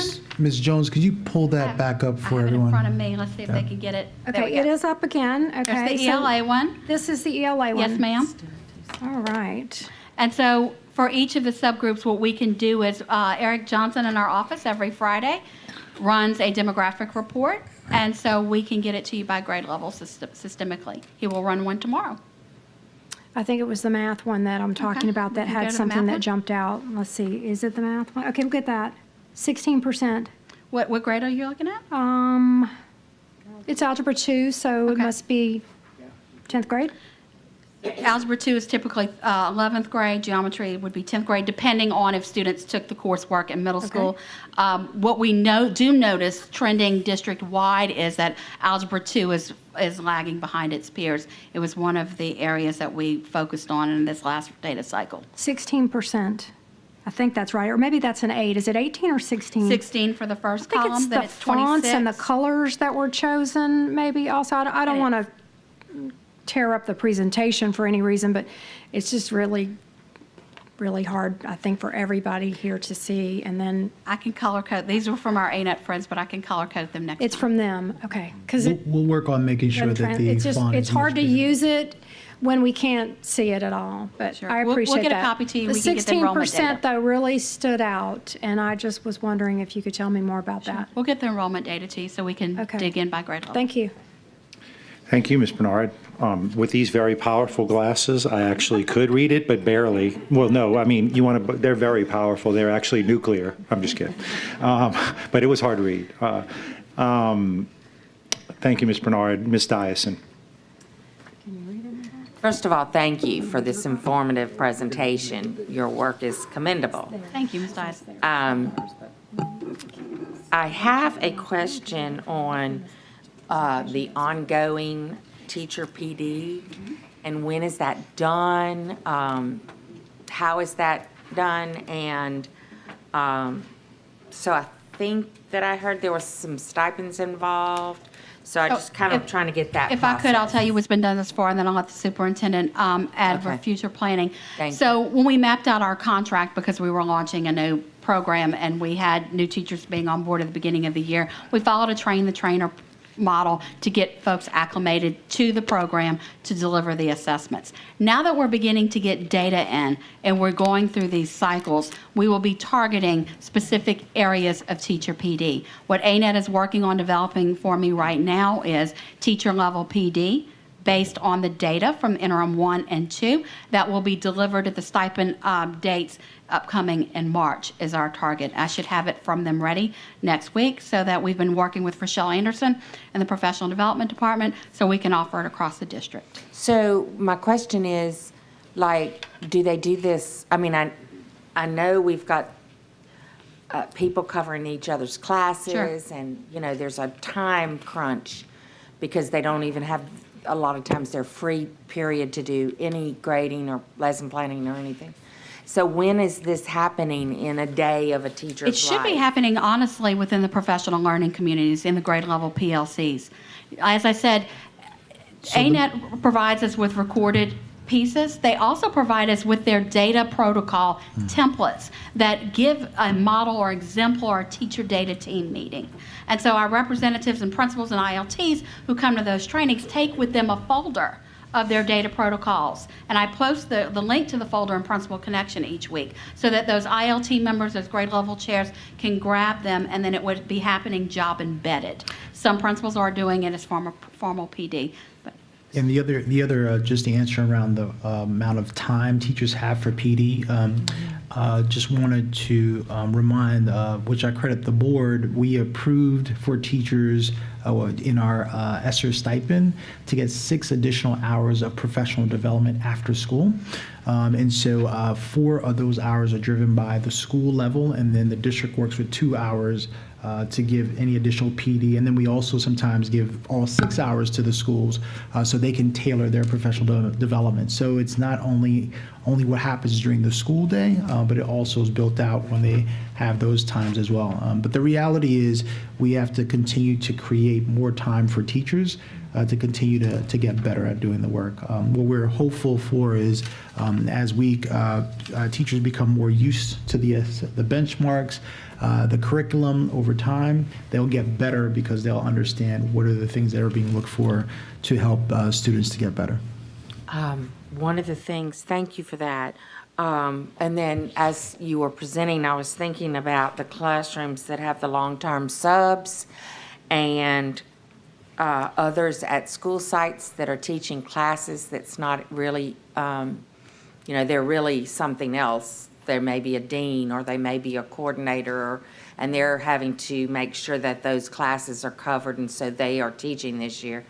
And so I'm wondering, how are they doing their job, getting this PD on this and making sure that their classrooms are at this, Sure, and we know everyone's intense working level hard. of instruction. That's where our district level literacy and math coaches come in, and that's why those Friday sessions are so important. That's also why we saw several members of Dr. Lashley and Dr. Robinson's team join in on the principal PD today. And then this session that'll be conducted in the next few days and recorded for ILT members, that'll be virtual. We'll have, again, our district level staff joining so that as they are deployed out to schools to be paired up with individuals in cases like you're alluding to, they can provide that on the job, on the site coaching. And then the other thing about the data in looking, it was interesting to me when I saw looked like all the subgroups, there are grades that had significant drops from the diagnostic to the A1. And then pulled it back up somehow, or part of the way back up for the assessment too. So what is that drop or that dip Great question. between a diagnostic coming in from the summer having maybe done nothing, and why did we drop in the A1? Great question. Is it expectation? No, ma'am. Remember, the diagnostic is the sum total of the previous year's standards. So if I'm a third grader, my diagnostic is based on second grade standards. So that you want that one to be higher. And so then when I compare A1, it's those standards that were taught to teaching me in during the first 9 weeks. Okay. A2 will be the second 9 weeks. So you may see this because it's different groups of standards. I see. But over time, each of those are snapshots. Yeah. When we work with teachers, we tell them, think about selfies. Once or twice a selfie won't look like me, but over time, it looks like me. And so as Dr. Narcisse alluded to, as we get deeper in this process and we get more comfortable with it, we will start to see the growth over time, and we'll be able to analyze our A1 from this year to our A1 to next year and really make those curricular decisions and programmatic decisions to drive instruction. I can tell you that I'm pleased that, if we're having to do all of these testing, that we're intentional about how we progress our students. And for so long, it seemed like we just were doing testing. And I kept saying, but is it driving instruction? And, there's just no reason to take all this time away from instruction to do the assessments if it's not then going to have a purpose to make sure you go back and grab those skills and reteach those skills to those that need it. And I hope we're doing differentiated learning and teaching, because some of the students would show that they have those skills mastered or have that knowledge learned, and they can move on. How are we differentiating that and not a whole classroom that has to take a step back and go remediate some of that to make sure they got it? Sure. How is that process? How does that work? So one of the benefits of the ANET platform is if I'm a teacher and my students are obviously stuck or struggling with a standard, I click on that standard on the platform. ANET takes me to several resources to maybe better my understanding of the standard or to show me the context of the application in which it was applied on the assessment so that I can really understand maybe where things went wrong. There's also a bank there of items that I can use to reassess students. I can use it as my exit ticket. I could spiral it into my own next quiz or test, or I could turn it into small group. And so I can work with my small group on those items. So they have at their hands a toolbox now of strategies and resources that will help them to be able to meet those students. The other thing that's important is, as I mentioned, that curricular group of assessment, accountability, the PD team, the literacy folks, the numeracy folks that meet with ANET every other week. They too are looking at those items, and then they too are going back into the curriculum, and they too are designing things in their PDs and in tools or practice tests or unit tests or other things that they're giving to teachers so that they have more tools in their toolbox. It's just important that, number one, we go back and reteach or remediate those that need it, because it's showing that they did not get it. but it's as important that we're not making the other students in the class who have obtained that knowledge base, I don't want to hold them back, and hopefully the teacher can somehow have enough time and wherewithal and understanding of the system to be able to make sure that those that have achieved it can keep working forward. Sure. And that's what these reports allow you to do. They allow you to drill down the individual student level so that you can tier your students, so that you can continue to push each student further to meet them where they are to where they need to be. Thank you. Thank you. Thank you, Ms. Dyson. Superintendent, back on your report. Just two last things. Thank you, Ms. Okoski. Just wanted to thank the board for not only helping us to stay focused on just the fiscal part of the district but operation, but also keeping the focus on student performance. As you know, as I came in, we've been really talking a lot about how to help students do better, not only social emotionally, but just academically. So we're very excited about that. And just love that we are talking about conversations around improving teacher practice to help students. All of these things have been a part of our goal in the strategic plan. And as we continue to see the progress, our goal is to continue to be transparent for our communities, so all communities can be able to see how their children are performing over time. So just thankful that we are having a great conversation around that. And this is going to be a continuous progress work, I tell folks, because these are the things that we had to put in place for commonality as we start to provide teachers with more support to help accelerate students in our school system. Just so that is my report. Thank you, President Tamman. Thank you. Thank you, Dr. Okonski, for that report. Thank you, Superintendent, for your report.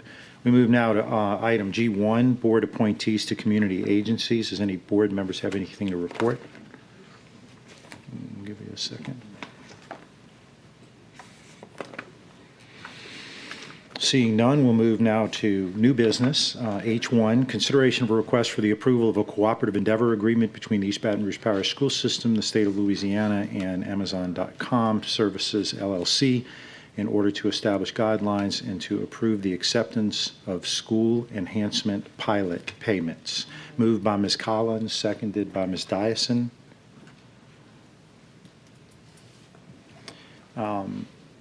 Do we want to just have Ms. Bro come up? Yes, sir. Yeah, Ms. There you are. Hello. Hello, thank you. Good evening. Yes, how is everyone? Doing great, thank Good. you. Perfect. So I don't know, I'm assuming the board's been updated or has some context for what we're doing here. So essentially, I hope you all know that Amazon is in the process of constructing a new fulfillment center in Baton Rouge at the former Cortana Mall site. And so as part of that process and part of our engagement with the city parish, we were offered a property tax abatement incentive, which we accepted certainly, but it is very important to Amazon that our schools are fully funded. And so we do not want to accept an abatement of school taxes. So essentially what we're asking the board is to enter into the cooperative endeavor agreement, which gives us the mechanism and the opportunity to pay those taxes to the school board and give you all what you would be getting if that property tax abatement didn't exist. So happy to take questions, but that is a very high-level overview of what is included in the CEA. Well, don't have any questions or comments, but I'm delighted. Thank you so much. I enjoyed getting to know you all on the calls. It's been a little bit of a journey, but we don't have this happen a lot, where people come in and give us money like this. So maybe the reason there's no comments is because they're traumatized. I'm just kidding. But we really do appreciate you, and we know you're local Louisiana, and we know you care a lot about what's going on. So thank you so much for being here. Thanks to Amazon, and again, we're delighted to be partners with you. Absolutely. We're very excited to be part of the Baton Rouge community, and again, as a native Louisianian, it's extra special to have an opportunity to work on things like this in my home state. Thank you so much. We appreciate it. Sure thing. Thank you. Thank you. Seeing no other comments or questions from the board, we go to the audience. Any comments or questions from the audience? Good evening, Board President, Madam Vice President. I'm Angela Reams Brown, President of the East Baton Rouge Federation of Teachers and Support Workers. And to my amazement, I can't believe you guys are giving away money when we don't have any money. Allowing them not to pay taxes. I thank you, Amazon, for coming forward and saying they want to pay their fair share. I wish Exxon and Tin Roof Brewery would do the same thing. Thank you, Ms. Brown. You want to, what it's done, can you explain for giving us money? Thank you. Did you want to provide an explanation before I speak? Sure. Mr. Shamley, you want to kind of explain?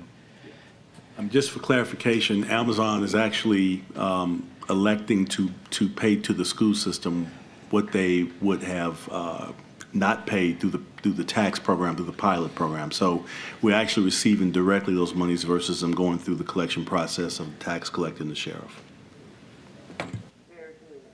Thank you. My name is James Finney. My property taxes aren't optional. Amazon's shouldn't be either. I think ITEP is horrible. I think this form of corporate welfare is just as bad. And what happens when Amazon changes their mind? Thank you. Do you want to further explain it?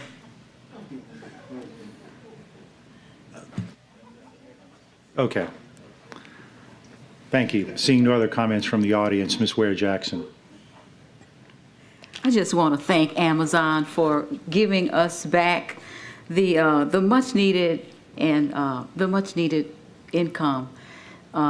Nobody else has ever done this, and we really appreciate this. I just want to make it clear that you're giving this back to us, you know, and I too, you know, I wish others would follow in your footsteps, because this has always been such a contentious topic. So as someone new to Baton Rouge, you know, it's phenomenal that you would want to do this. And I just say, welcome Amazon to Red Stick. We just have our arms open wide to you for thinking of us like this and being so considerate. Thank you so very much. Thank you, Ms. Ware Jackson. Seeing no other, Ms. Dyson. Just real quick, I too want to thank Amazon and you for coming home to help lead this charge.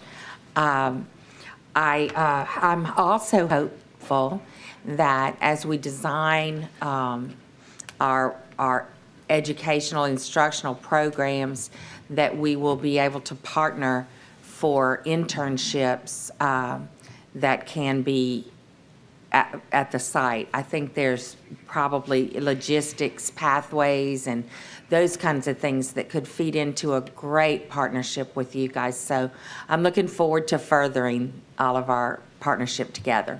Thank you so much. Thank you. Thank you, Ms. Dyson. Vice President Collins. Did Kelly get a chance to do a projected, I mean, I know it's a new company, but like projected revenue we might estimate it?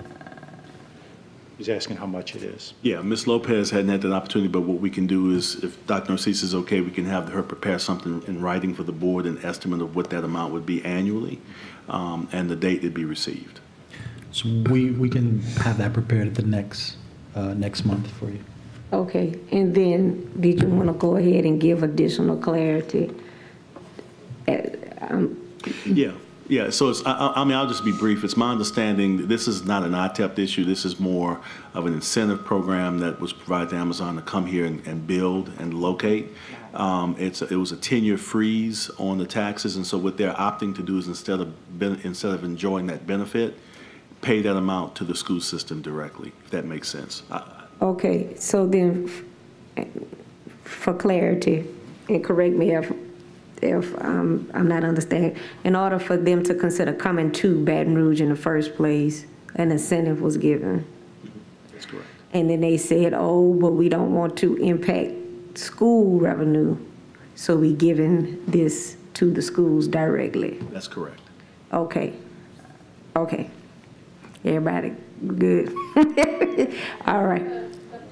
Why don't you come to the microphone just so you can so all the TV viewers can see. Sure. So it's a pilot, payment in lieu of taxes. So it's a 10-year agreement. So essentially what happens at the end of the 10-year pilot is we just go back to paying our taxes like we would normally, and then the process would go to what, however you normally receive property tax from the city parish. That's how that process would start then. Okay. Thank you. Thank you, Vice President Collins. Seeing no other questions or comments from the board, Madam Secretary, please conduct the vote. Please vote.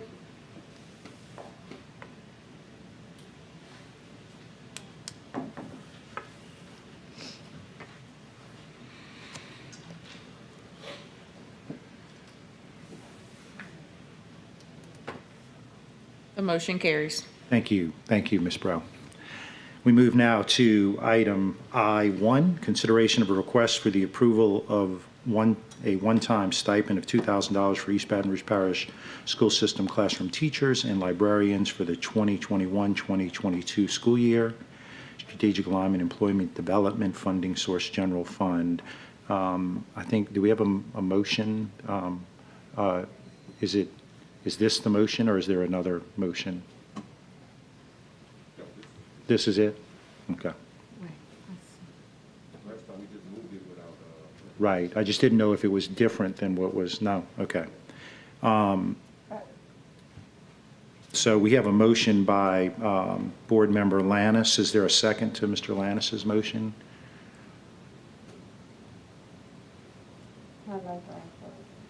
So there's no second, so, and wait, let me go and make sure I'm not taking people out of order. Ms. Bernard.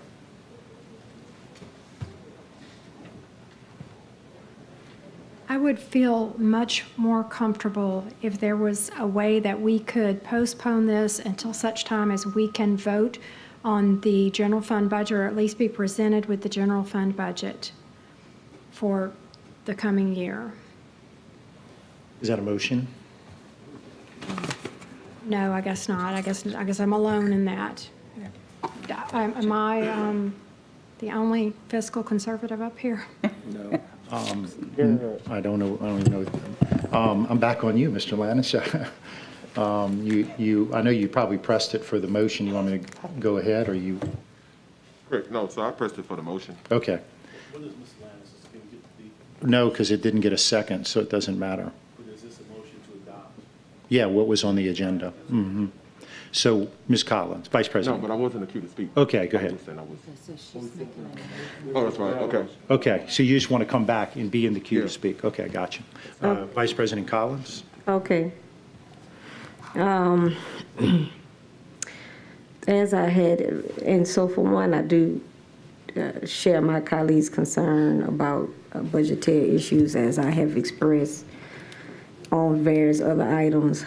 I just have hesitancy of digging my heels in on this item when for me, the educators and trying to retain them is a high priority, and we spent as much, if not more, money on other things. Not to disagree with her overall point, because I do agree with her overall point. I just have a hesitancy on this particular item about digging heels in when it hadn't happened on other stuff. So what I would like to do, though, is offer a motion so that all staff can be shown some amount of love and respect. Now, we do have to attempt to be some kind of fiscally responsible, so that does mean that it's not going to be 2,000 or what I'm trying to offer is 1,200 for all certificated, I'm not saying it, certificated staff, and then 600 for all other staff. But that includes everybody. And so that way, administrators and whatnot, and it. Please. And so that's, if I could get a second, okay. Seconded by, I'm sorry, seconded by Ms. Dyson. So we have a motion. 12. Please keep, audience, please keep it. we're trying to work here.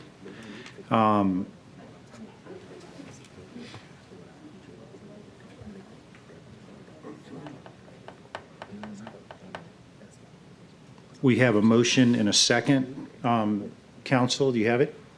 Okay. And now we're going to go back to the board, and I'm going to go back to Mr. Lannis because he was at the top of the queue. I can put you wherever you want to be, man. Put me at the bottom. Okay. I'm okay. No, I'm kidding. This is what I'll say. I think for the longest time, the decisions that we've made as a board has given inference that there are positions that are more important than others. And we're going to keep it down in the audience. We're going to go through this orderly. I just want people to know across our community that we have had, for the last 2 years, has been very trying for everybody.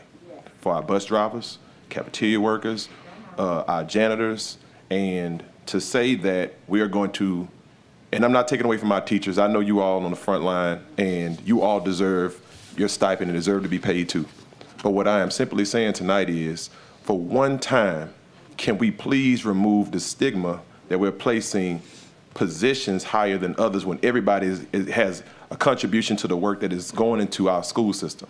I think that everyone should have the opportunity to be paid the same thing, and I think that's only fair. Our bus drivers should get the same thing as our teachers should get the same thing as our janitors should get the same thing as our support staff and our workers. That is my commitment to this, and that's what I want to vote on tonight. Thank you. Thank you, Mr. Lannis. Ms. Dyson. First of all, I'd like to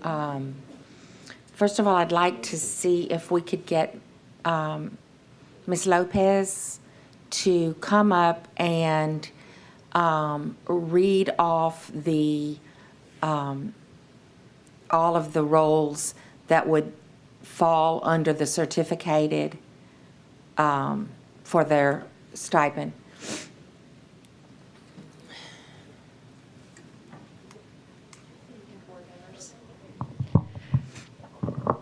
So the certificated individuals be and this is in alphabetical order, 504 facilitators, administrative deans, assistant principals, associate teachers, classroom teachers, curriculum coordinators, dean of students, discipline center moderators, educational diagnosticians, ESL instructional specialists, ESS behavior strategist, ESS instructional support specialist, eye care prevention specialist, instructional specialists, librarians, literacy coaches, literacy coordinators, magnet recruiter, math coaches, parent liaisons, principals, psychologists, school counselors, site coordinators, social emotional learners, social workers, speech therapists, and technology facilitators. Thank you very much for that. No, that's all of them. That's all the certificated staff. But the other stipulations, there must be. Oh, you must work continuously since October 1st of 2021 through April of 2022 and have no more than 20 days absent. COVID-19 absences are not included. Not included. Very good. I appreciate that explanation, and I know that these certificated staff, many of them have reached out to me that, you know, their school loans, student loans, and, you know, all of that is coming back, and they're going, at the national level, they're having to start paying those loans back again. They had a pause there in having to keep going as with COVID and all of that, but they have started back. And so they're trying to pay for their schooling that they had to become certificated. And I did have an issue with the fact that there were a lot of certificated employees that were left out of the original suggestion and the original agenda item, and that a lot of these people are going and doing other things besides their actual role. So you may have a site coordinator that is trying to do all of their role as a site coordinator, but also is being expected to go into the classroom and teach again for so many hours every day, and we have deans that are having to do that because of our shortages in teachers. And so I think that this motion helps to reward those that are having to do both roles right now. And I appreciate their inclusion. So thank you. Thank you, Ms. Dias. And Mr. Howard? You good? And then Mr. Lannis, we moved you up again. You ready again? All right.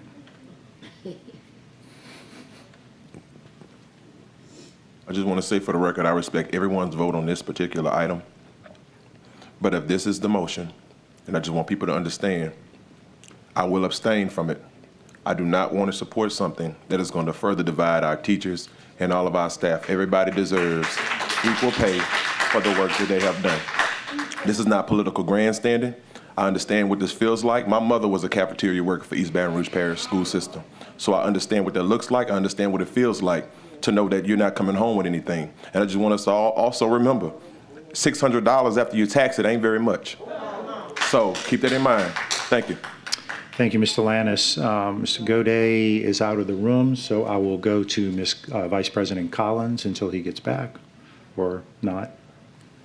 Okay, and I respect my colleagues' words and sentiments. I don't disagree with the sentiment. I'm gonna explain to you why I'm willing to offer the motion the way that I did, okay? It's not coming in any shape, form, or fashion as a matter of disdain or looking down on our support staff.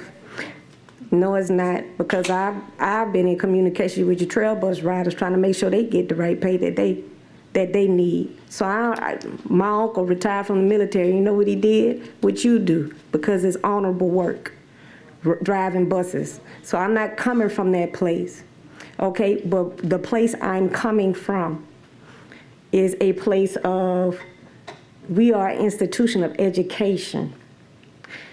And certificated folks whose career is to implement the work of education, to me, that is very important to lift up, okay?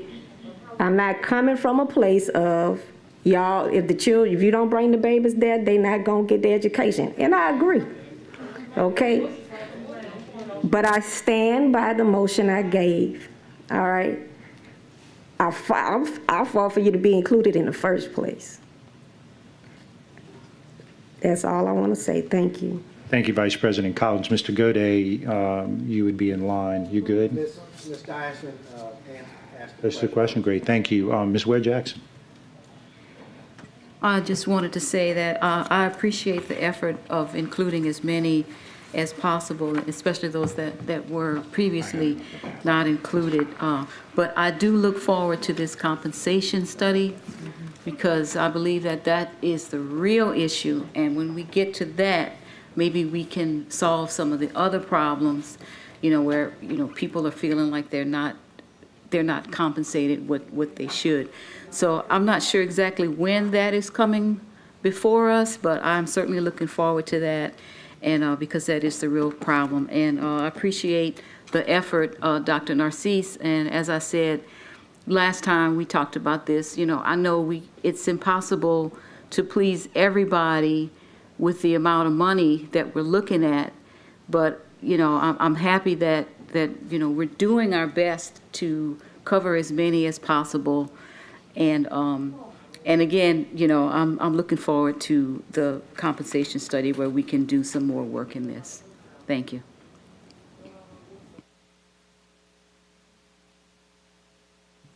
Seeing no other requests to speak, and we already went, so go into the comments. Okay, public comment.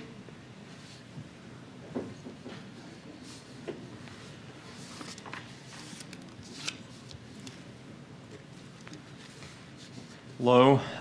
Again, I'm Daniel Lampford. I'm an ESS paraprofessional from Jefferson Terrace Academy, where they had the principals meeting today. And I'm very happy with this stipend.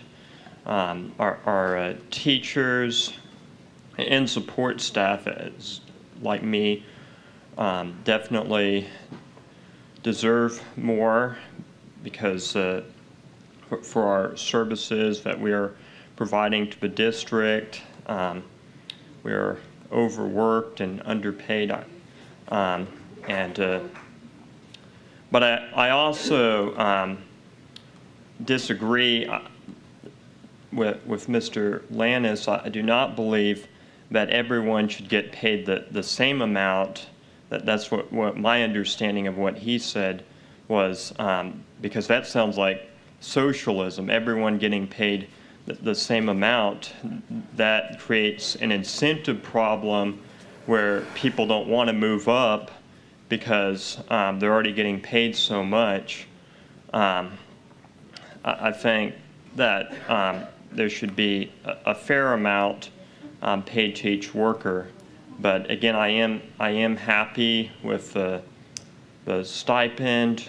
I do believe that all those who work for the district deserve it, and I certainly hope and believe that this motion will pass, that this measure will pass. Thank you all. Thank you. Next.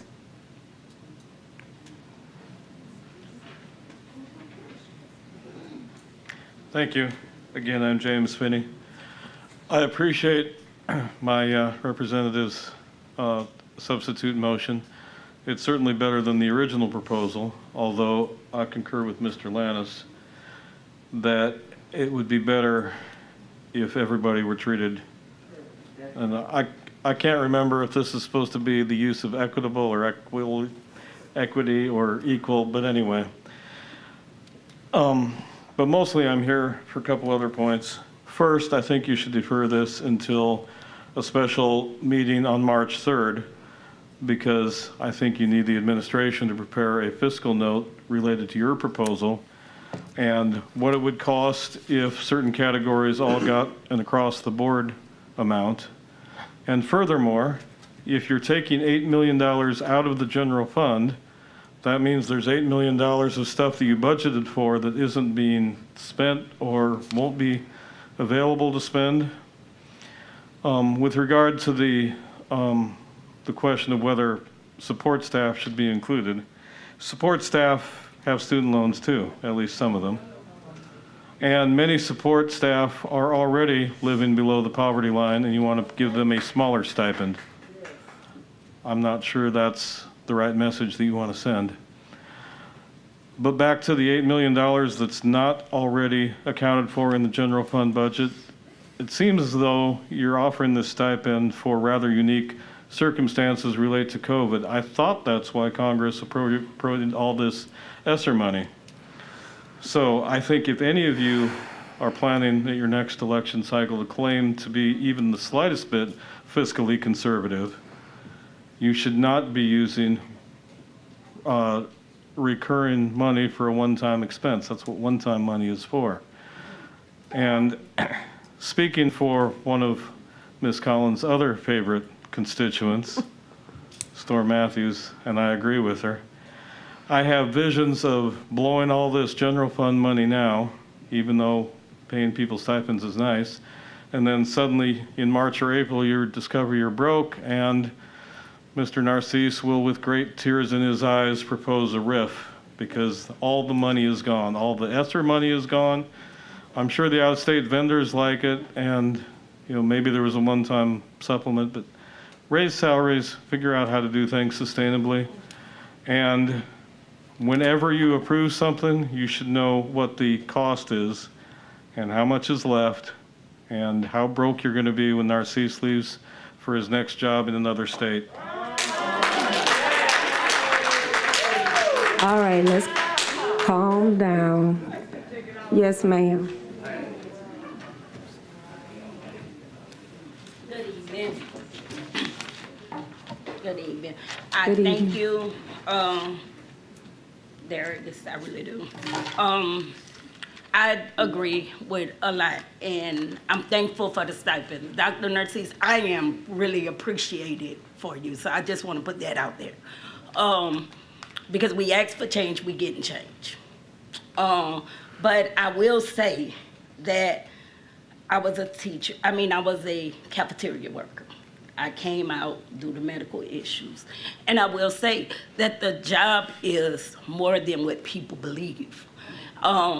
From bus drivers, I deal with everybody. We deal with discipline. It's issues. It's truly issues.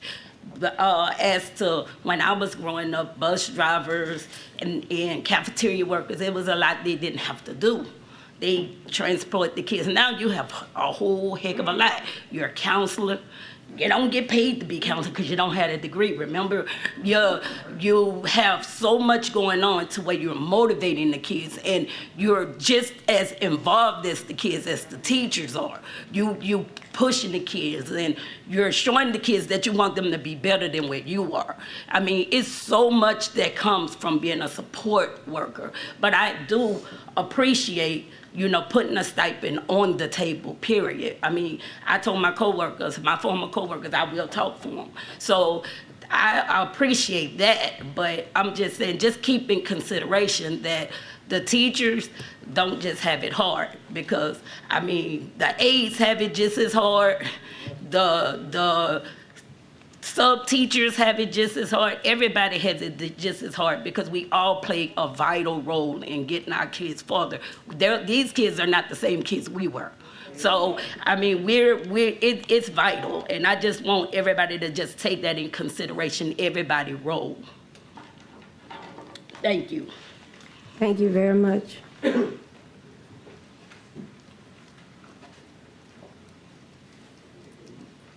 Hi, first I want to thank you for the opportunity, but I'm a cafeteria worker, I'm a CNP manager. First of all, we have multi hats that we wear. It's not just serving food.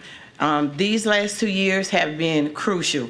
Finding food first to even serve the kids, then making sure that it's a balanced meal for the kids to eat. And not to downplay the teachers or the librarians, but where were they when we were on the front line when the pandemic started and we were still cooking hot meals, making boxes, and feeding the same kids that were at home? So when you think about that, think about the whole picture. You can't think about bits and pieces of the picture. I'm a multi-unit manager. When I take another school, you all pay us $75 per school. Well, if you had a manager at that school, you would have to pay them starting at $32,000. So when you think about those things, then you think about the whole picture, because there's more than just us. And not only that, when we don't have school loans, we have children that have school loans. I still have 2 sons in college. So when LSU want their money, I have to pay them their money. I don't want them to come out in a truckload of debt. So think about those things as well. Thank you. Next.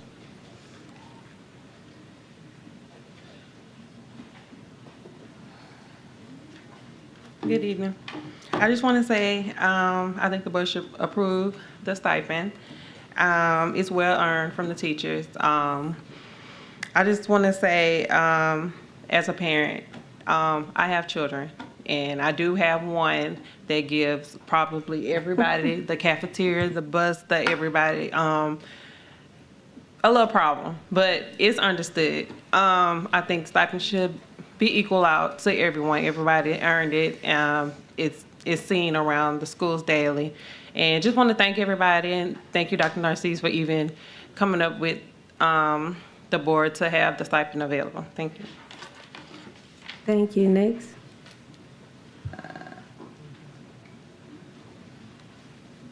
Good evening, everyone. I'm a bus driver, and I do need the ciphers because of the pandemic, like everybody else. Try being a bus driver. You go to carry a kid home. The parent is not there. You got to double back to carry that kid home. You're taking your time.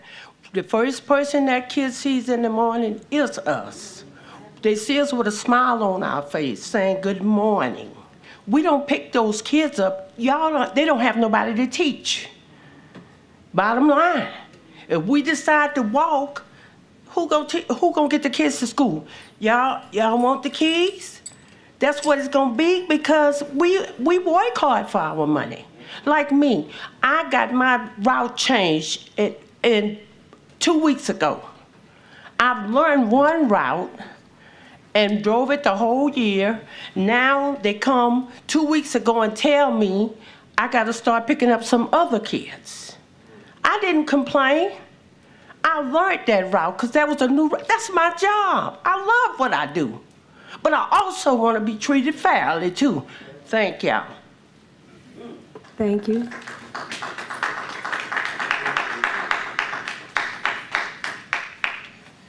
Good evening. My name is Dr. LaFonda Hurd, and I'm a United Faith leader. And I just want to stand on behalf of the teachers, and I agree with the other workers in the EBR school district. I believe that they too should be compensated. Now, my grandmother used to say, I can't say how much they should be compensated. That's for y'all to work y'all budget out and see what is fair. Because my grandmother always said, I can't pay you, Lord, but I like to take the time out to say, Lord, I thank you, sir. So I can't pay them for everything that they've done. They've done a lot during this pandemic. I too, am a tutorer. So I'm very involved in the EBR school system. Your kids come to me for tutoring, okay? So I believe that they should all be compensated. I don't think it should just be the teachers and the librarians or just the ones who are certified or who certificate. I think that everyone that's in the EBR school system, from the custodian on up, should be compensated for their time and their efforts with our children. Good evening. Greetings to your board, Dr. Narcisse. My name is Jason Harris. I'm also a United Faith leader. I completely agree, and I actually came here to say something just in support of the teachers and the librarians. But standing here and hearing everyone speak, I had to take a step back from that. Everyone who deals with these children, our children, deserve to be on the same level and get the same treatment, because every one of them are important, and these children look up to each one of them in different areas for different reasons. So we support the stipend, but we support it for everyone who touches the lives of these children.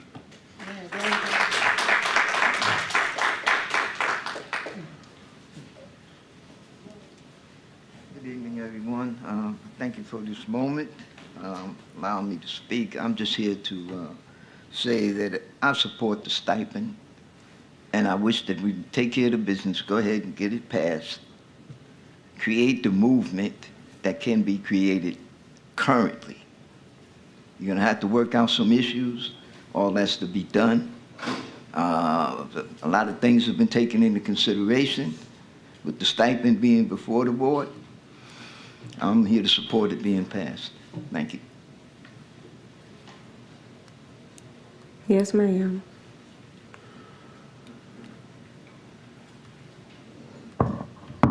Good afternoon. My name is Latoya Dunn. I'm a bus operator. I want to say I appreciate you, what you're doing. Y'all be asleep in the mornings. I'm up at 3:45. I'm in my bus cranking it up so it could be warm when I pick these babies up at 4 a.m. My first pickup is at 5:15 a.m. It's been a struggle through this pandemic. I finished the route. I tried medicine prep, high school transfer. I finished the route, my own route, because we so short-handed. The trails went on strike last week. We running 4 and 5 routes apiece. Elementary school let out at 3:25. I'm pulling up to Claiborne Elementary at 4:15 to run a route for some babies that have been out of school since 3:25. It's a struggle. And we appreciate you trying to do what you do. We appreciate you. But when y'all at home sleeping, we out here struggling. And y'all say we appreciate you. Thank you. Show me you appreciate me. Show me a thank you. Because I really don't feel it. We love what we do, and we do what we do. I'm 13 years in, driving. And just like One of the ladies was saying, we counselors. I got babies that don't have a jacket. Y'all not paying me much, but guess what? I'm going to go find a jacket for this baby. One got no belt on, pants hanging. I'm going to go find it with my own money. With my own money. So it's more than just driving a bus. We do have to counsel them. Somebody don't have some needs, some have allergies. I don't have nothing to eat though. You know, so I'm a parent first. I'm always be a parent. I'm an employee at East Baton Rouge Parish, but I'm always look at that child as my personal child. And when they don't have something, though y'all not giving me enough, I'm grateful for what I have. And I thank y'all for having me as a part of the team, but I'm gonna use what I have to make sure they have what they have, no matter what. So include us in at least a little bit. Every little bit helps. So, thank you.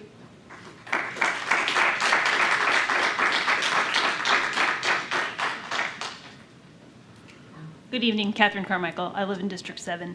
We were here 2 weeks ago having the same discussion, and so I was excited tonight to see that this was on the agenda, and when I looked at the board docs, there was no new information for me. It was the same item.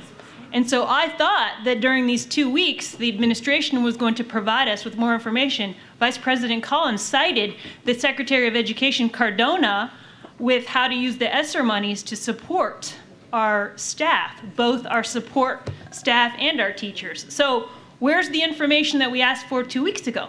I want to see our bus drivers and our cafeteria workers and our teachers all receive some type of compensation. But a bonus is a bonus and an increase in salary is an increase in salary. But I really was disappointed that the public got no new information, and I thought that was the objective 2 weeks ago. Thank you.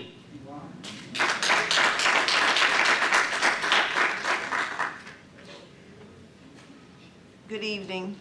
Angela Reams Brown, East Baton Rouge Federation of Teachers and Support Workers. I think the conversation about how much everybody will get is premature. Why do I say that? Because we don't know how much money we have to spend. We don't know how much it will cost. And so if we're taking money from the general fund to do bonuses, can you assure me that next school year or the following school year that we're not going to be rifting, that we're not going to increase teacher, pupil, class sizes, that the buses are not going to be packed to the max because we got to let some of the bus drivers go because we can't afford it? I think for you to make an intelligent decision tonight, we need some figures. We can't say everybody get the same amount and we don't have enough money for everybody to get the same amount. We can't say one group get this amount and another group get another amount, and we don't know how much money we have to spend. It's like shooting in the blind.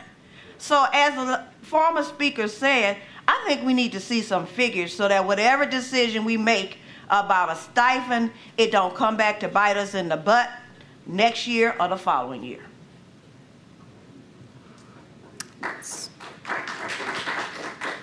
So seeing no other public comment, back to the board. I had put myself in the queue because I remember being explained when I asked about proposing this motion that it was a 6.8 million at this amount for every, with these I still, this is very frustrating because I still don't have an explanation as to why it can't come from the ESSER funds. Now, the last meeting,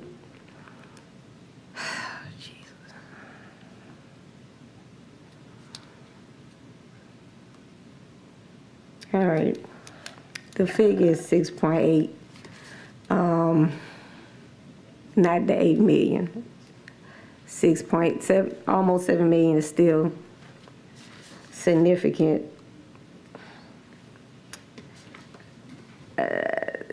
In terms of the different amounts, if somebody want to propose a friendly amendment or what have you, I'm not incredibly opposed to it. Or a substitute, if a substitute make it. I offered this because this is what I felt like could pass. okay? But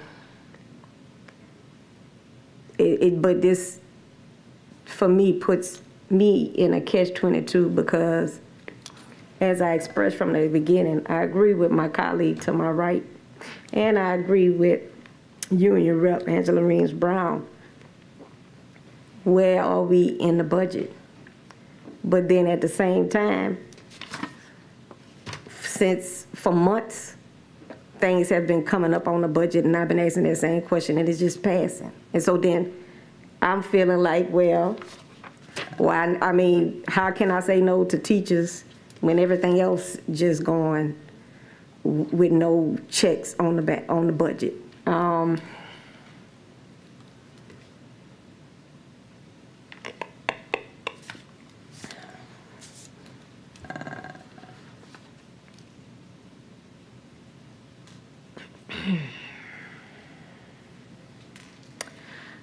That's it.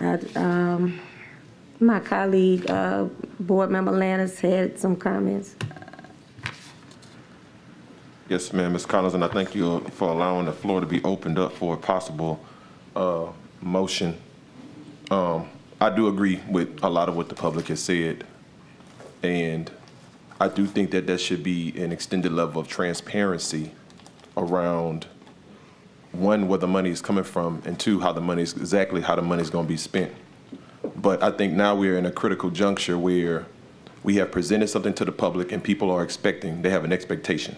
So this is what I want to do. I want to offer a substitute motion that there's a one-time stipend and that teachers, all support staff, including bus drivers, cafeteria workers, and janitors, if possible, everyone gets $1,000.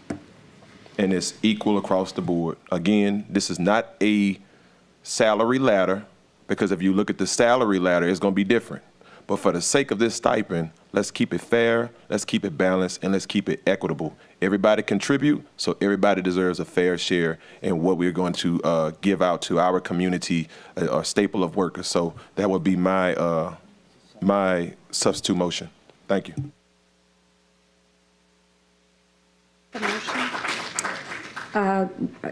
It was requested that the substitute motion be repeated for clarity. The substitute motion is that we allow or vote on for approval of a one-time stipend for all workers, including teachers, all support staff, so that's paras, that is cafeteria workers, that is janitors if possible, that everyone gets a one-time stipend of $1,000. So all staff, $1,000. All staff, $1,000. And then I see general counsel. Yeah, for clarity, custodial services are provided through Aramark. That's a contract, so those are not employees of the staff. Those are not district staff, just for clarification. So all district employees, I apologize. Is there a second to the substitute? You said you will. Okay. Okay, so now we have to go back to the Board Member Godey. I have a quick question. The motion, the substitute motion as now worded would include all district employees, which would include the superintendent, would include board members, would include central office staff, and everybody. And I do not think that that is the intent. And so I would like Mr. Lannis to possibly modify his motion to mirror the people that were included in the original wording on the motion, because that is not the intent, I don't believe, for us to give the superintendent and the board members and other people a $1,000 stipend. So I just wanted to bring that up because I think the way it's worded could be problematic. So let me assist with that, if you don't mind, Ms. Lannis, if you're okay.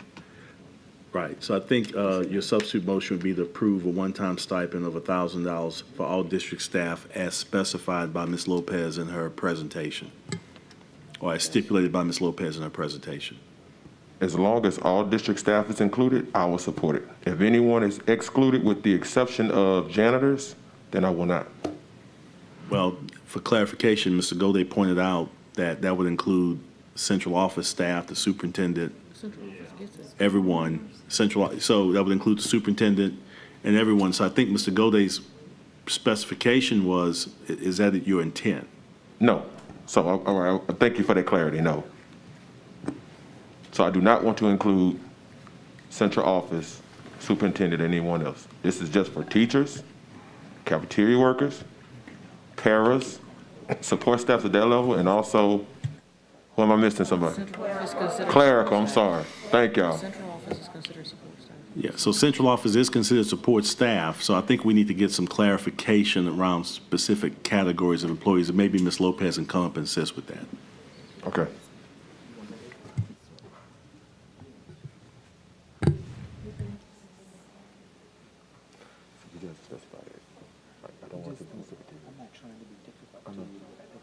No, you're right. So we can do any combination the board wishes within the confines of the amount that we've specified before. If you would like to state no central office staff, we can absolutely do that, but understand the vast majority of your central office staff is clerical. So if you would like to state particular central office staff not be included, we can do that. Yes. So clerical workers, yes. They can be included, but anyone of high level, no. Okay, and then what, List that she read out earlier. the certificated staff, yes, and then everybody else would be included. But yes, that would include the higher levels, but we can discuss if y'all want. Superintendent wants to offer some guidance. Board Member Lannis, if I could just help a little bit. I think I understand your intent because the goal is not to give upper staff that already has salaries a part of the stipends should be going. So, council, can we help a little bit in a way to modify the language so that would give us an opportunity to include the intent of staff that would be like, bus drivers and all those things? Is there a way we can modify that language? Yeah, Dr. Narcisse, that's the question. So Mr. Lannis's motion is to give $1,000 to all district staff. What we need to understand is the intent of who he intends to exclude in that district staff. So maybe, Mr. Board Member Lannis, it may be better instead of us naming who should be included, just maybe you can say who should not be included. Okay. So we will need you to clarify who would you not want to not include in that include? specification. Yes. Board members, executive team, superintendent, EDs for short. So I think that would be executive team. So that'll fall on the executive team. Secretaries should be included. Am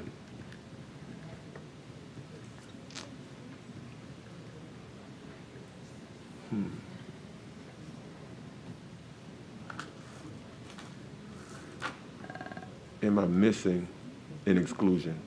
You could, one possibility might be to exclude all persons above a certain salary level. That's what I was thinking. Right. Okay. But you'd have to tell me what your intent would be with that. I wouldn't want to.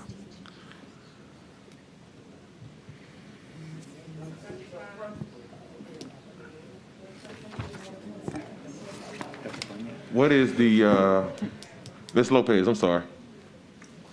Ms. Lopez, we need you to come back up. I apologize. But I just want y'all to know, we're going to work this out tonight.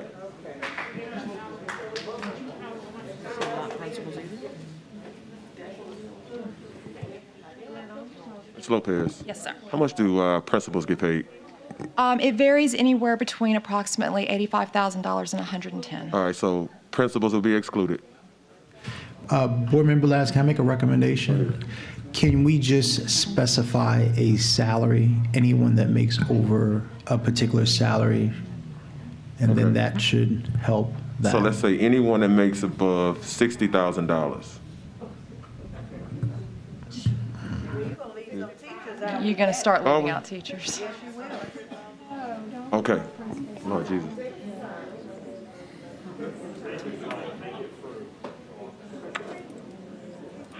Ms. Lopez. Yes, sir. AJ, help me work this thing out tonight, because I don't want to belabor this. If you keep the certificated staff, it's going to include your principals. Okay. So if you want to keep the principals, keep the certificated staff, and possibly change who you want on the back end in the other category. So don't bother anyone in the classroom, and you don't bother anyone at the schools.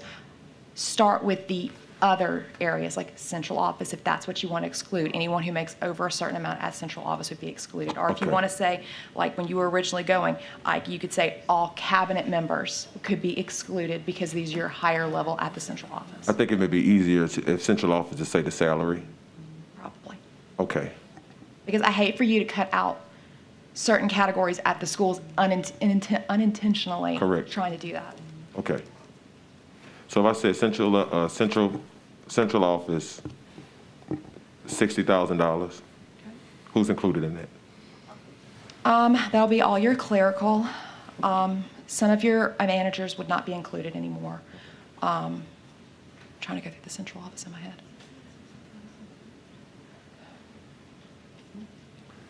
It'd be most of your clerical and your lower level managers that would be included.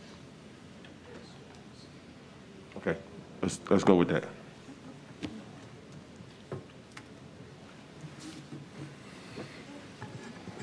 Thank you. Above We what? need you to Sorry. clarify, yeah. Above what, 60 or 60, what'd you say, 65? 60. 60? Mhm. And by the way, Ms. Dyson, I think it is crazy, but I also think it's crazy that we have people in here waiting to get money that they haven't received in a very long time. So we're gonna work this out tonight, and we're not gonna belabor the issue. Thank you.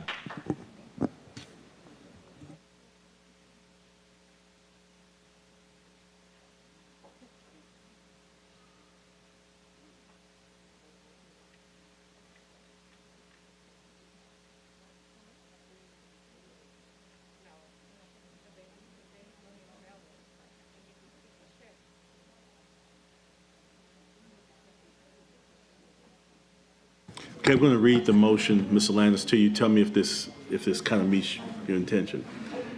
A substitute motion to approve a one-time stipend of $1,000 to all district staff to exclude board members, superintendent, executive team, and central office staff with a salary above $60,000.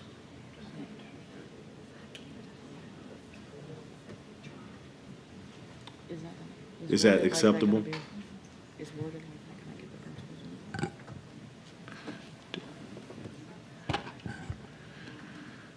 I'm going to read it one more time.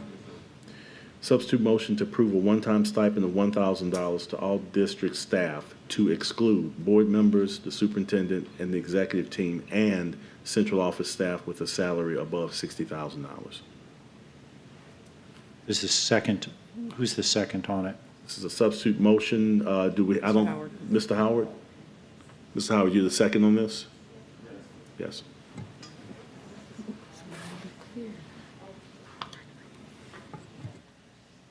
Okay, Mr. Godet. Yes, I was going to pass, but I guess I just need to say I cannot support this, doing this on the fly. I have no idea of what the bill would be. I have no idea of who it is. This has been out there for 2 weeks, since the committee of the whole, and then we got a message from Dr. Narcisse early this week outlining the options. So I'm going to have to stick with some of the things that we know. And I just can't go on, trying to do fiscal management on the fly. Thank you. Thank you, Mr. Godet. Ms. Ware-Jackson. Mr. Godet said what I'm feeling here. It feels like we're on the fly with this. We had some numbers in front of us and some specifics, and I'm not sure if those same people are included in the original proposal that we were looking at to try to satisfy or at least compensate as many as possible. Now I'm unsure as to who is included, who's not included, whether we're still in the same ballpark. And I'm not comfortable with just doing this on the fly. Thank you, Ms. Ware-Jackson. Ms. Bernard. Could we all agree to just do option 5? I think we have a motion on the table. so- I understand we have a motion. I'm not trying to make a substitute motion because that would be out of order. But option 5 was not part of the original plans. I think it was it sent to us? Is there an option 5 sent to us earlier today? Board Member Bernard, it's the motion that Board Member Collins, Vice President Collins made. And we didn't vote on that. Is that the main motion? Yeah, ma'am. That's the main. I'm on the main motion then. Thanks. Thank you, Ms. Bernard. Thank you, I appreciate that. So because we have a substitute motion that is different than the original motion, we go back to the audience. Anyone in the audience wish to speak on the substitute motion? Sure. We can repeat it again. Yes, this is a substitute motion to approve a one-time stipend of $1,000 to all district staff to exclude board members, the superintendent, executive team, and central office with a salary above $60,000. Public comment, Dr. Finney? Thank you. I think Mr. Lannis is almost there. I would suggest 2 fixes, one technical, the other pretty substantial. If you just said all district employees that aren't elected board members and have salaries below $115,000, that would exclude executive directors, about 6 people who are directly under Frank Chester, all of the cabinet members, Dr. Narcisse, Mr. Shamlin, and fewer than half a dozen very well-paid principals and ROTC instructors. So that would be a thought. But the substantial change I would suggest is that you not pay for this out of the general fund. Find the money somewhere else, even if you just want to say must be funds that aren't the general fund, and leave it to Dr. Narcisse to identify one-time money that can pay for this. Or you're all capable people with a network, raise the money privately. Ask Amazon to write a $5 or $6 million check. To Mr. Goday's point, $1,000 times roughly 5,600 employees. I can do that math. I think you can too. But one more thing, then I'll get back on the soapbox that I'm on pretty often. We just learned of the identity of some memos that circulated among you that nobody else gets to see, where there are a bunch of possibilities. Why is that not on the board backup? That's absolutely irresponsible, and it's an insult to your constituents that you'd be exchanging all this information and we're presented with the same crappy backup that you had available to us 2 weeks ago. You shouldn't allow that performance from the gentleman making $250,000 a year to run a $500 million a year operation. Demand excellence or impose consequences when it doesn't happen. Thank you. Thank you, Dr. Finney. Mr.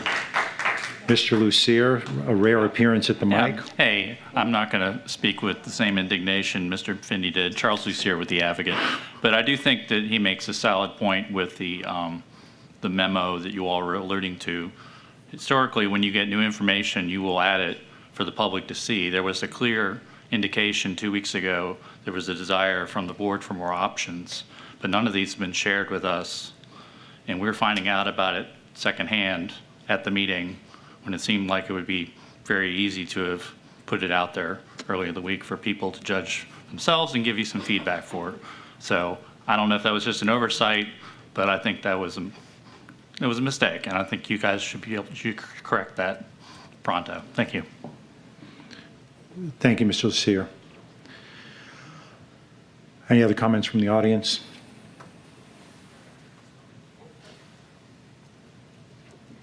Hi, I support this measure. I thank you for including all of us that you could think of, a bus driver, not just for teachers. I want to make sure it's for both certified and uncertified teachers, but also, like you said, paraprofessionals, bus drivers, cafeteria staff, and all those who work in our schools. And overall, I think this is a great measure, and I thank you for Dr. Lannis coming up with this substitute motion. I do hope that this passes, but I just want to clarify that this will be a pay raise of the same amount, $1,000 across the board for all those who are working directly in our schools. But it won't be, obviously not everyone will get the same amount of money, but it will be the same raise. Yeah, I really appreciate this, and I hope that it passes. Thank you, sir. Any other comments from the audience?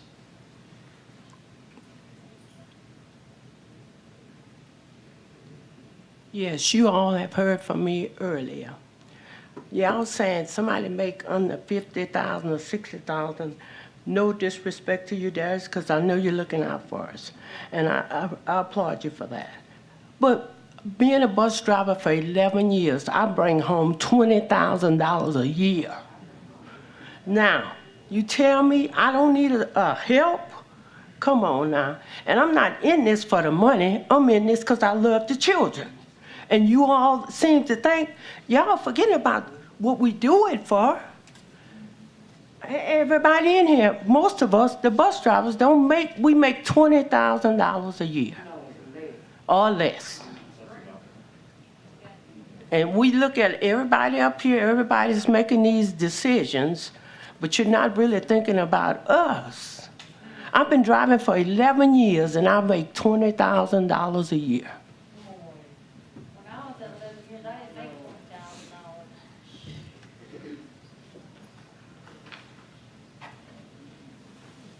Hello again. I would just like to please ask that you add an amendment to the motion to not take the money from the general fund, because I'd like us to not be in the hole later. So please add that amendment to not take the money from the general fund. Let's do what Secretary Cardona suggested, and let's use that ESSER money.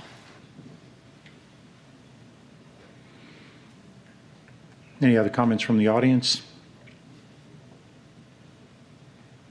Seeing none, back to the board. Mr. Lannis.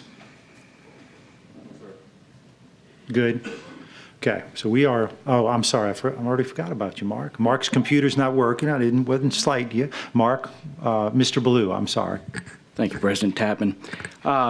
Superintendent Narcisse, it seems like the board approved a stipend for non-certified employees recently. Is that correct? It was a raise for. A raise? Yes. Oh, okay. For non-certified degreed employees. And I could get more specific. Ms. Hall, can you come down and just share what the specifics are for that raise? That's for non-certified. This was approved by the board. And the salary increase is different from a stipend. Good evening, everyone. Good evening. Okay, so this was approved back in June, and this it was based on for non-certified support staff, step increases based on degrees. And there are 2 steps for bachelor's degree, 4 steps for master's, and 6 steps for PhD and above. Okay, thank you. Okay, you're welcome. Thank you, Mr. Ballou. Thank you.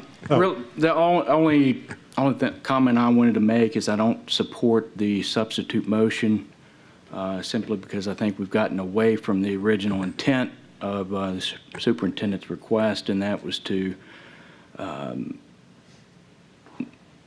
compensate our teachers that are in big demand, and we're having trouble finding enough teachers to fill our schools. So,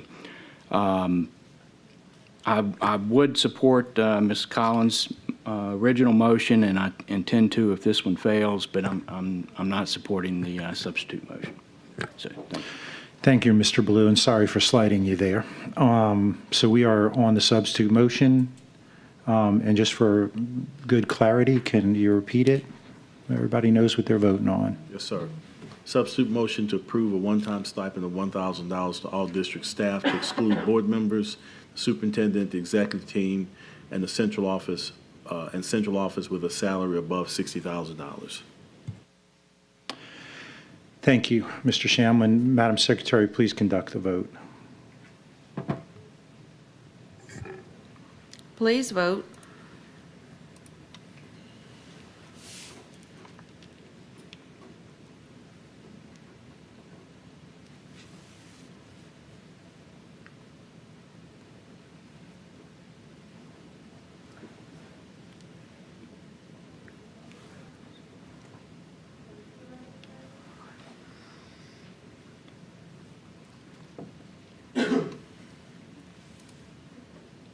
The motion fails. We are now back on the original motion. Would you please, Mr. Council, repeat, or Secretary Council, please repeat that motion so we can be clear? The motion was to approve a stipend of $1,200 for certificated staff and $600 for all other district employees.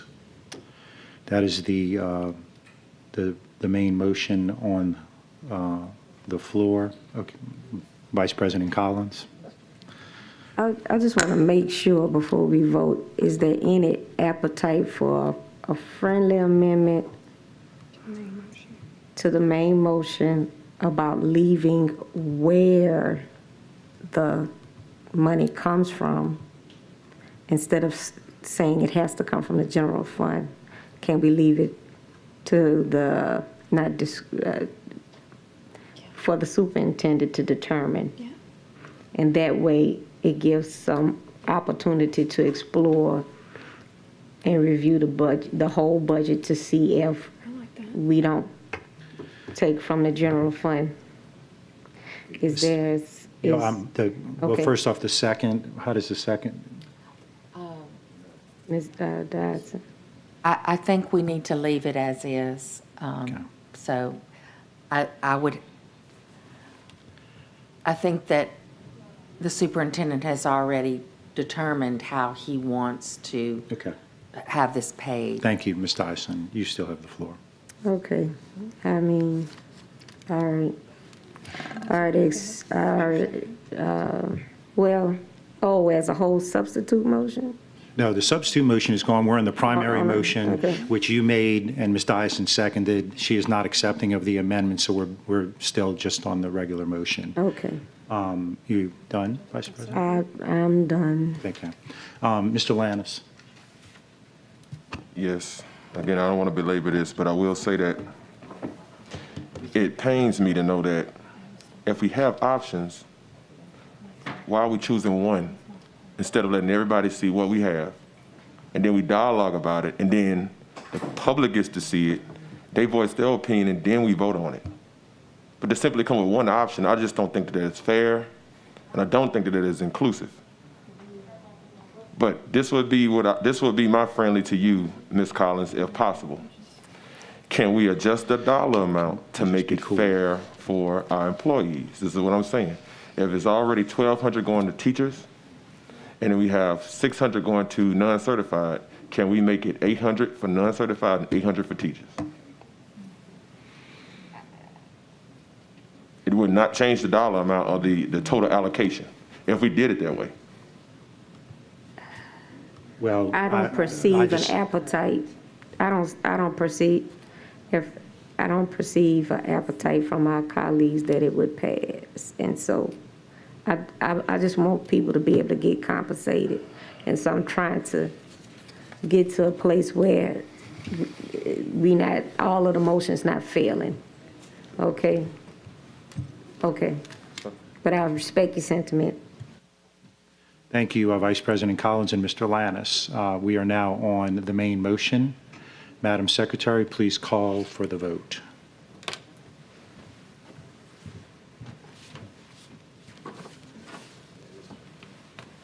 Please vote.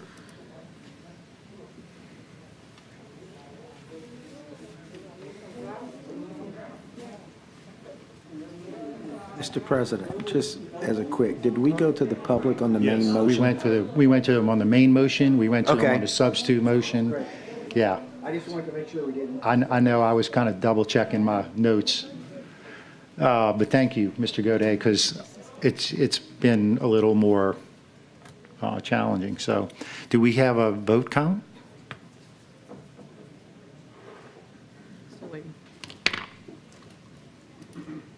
The motion carries. The motion carries. It's superintendent, if you could just, people wanted to see what the different options was, if you could just add it to the backup material so people won't feel like we're not being transparent. Okay, thank you. Yes, we could do that, Vice President Collins. Thank you, Vice President Collins. So we now move to the consent agenda, and Mr. Howard is left, not for good, but he's not here. Anybody want to read this? Or? Oh, there he is. Wait, no. All right, thank you, Ms. Howard. I knew you were probably hanging out there. Thank you. The following items are approved as a part of the consent agenda.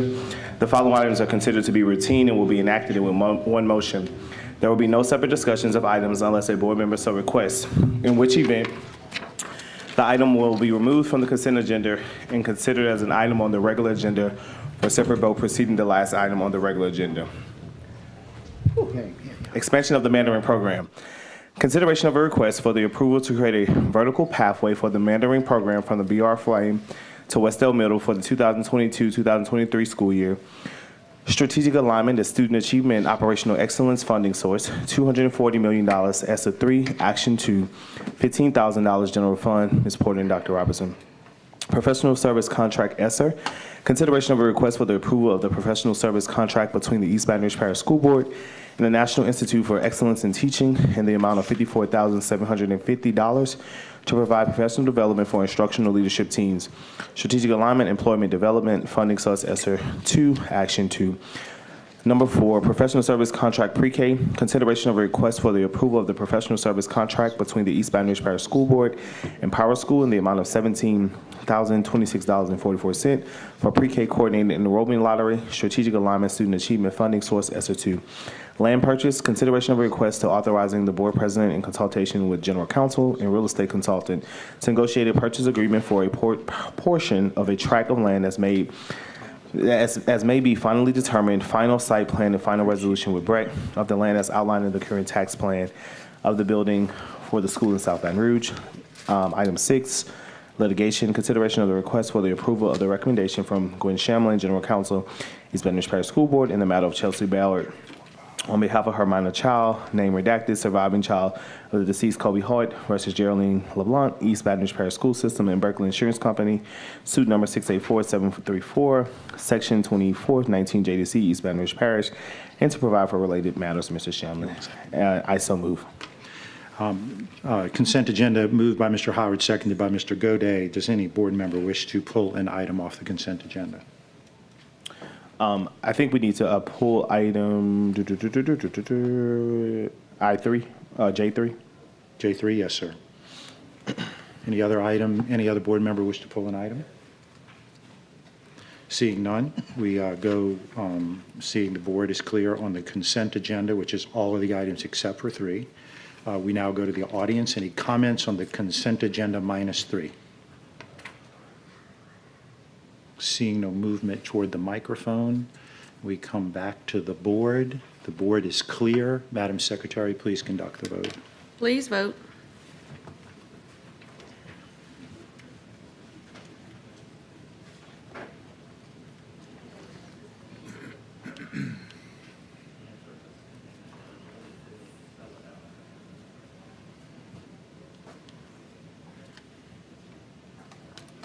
The motion carries. The consent agenda is approved. We now move to item 3, consideration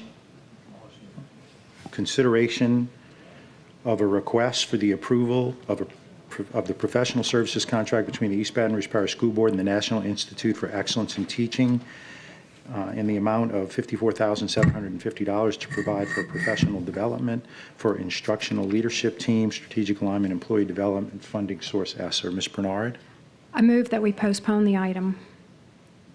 Is there a second to Ms. Bernard's motion to postpone? Do that? Yeah. Let's make sure. Bernard Set date on site. and Howard. Okay. The motion on the table, moved by Ms. Bernard, seconded by Mr. Howard, is to postpone. I would just ask you, are we postponing to a date certain? Uncertain. Okay, I'm good. That's what you're wanting. Okay. And let's see, I don't see any other requests to speak from the board. So we go to the audience. Is there anyone in the audience that wishes to speak on the motion to postpone item J3? Thank you. I would hope if this comes back for consideration at the uncertain later date, that it be preceded by some understanding of whether there's any ESSER money left to spend. Thank you. Thank you, Dr. Finney. Any other comments from the audience? Seeing none, Madam Secretary, will you please conduct the vote? Please vote.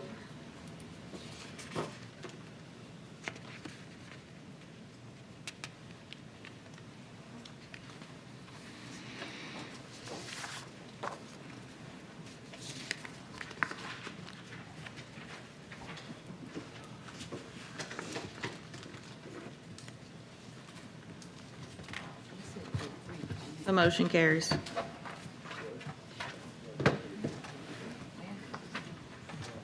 The motion is approved.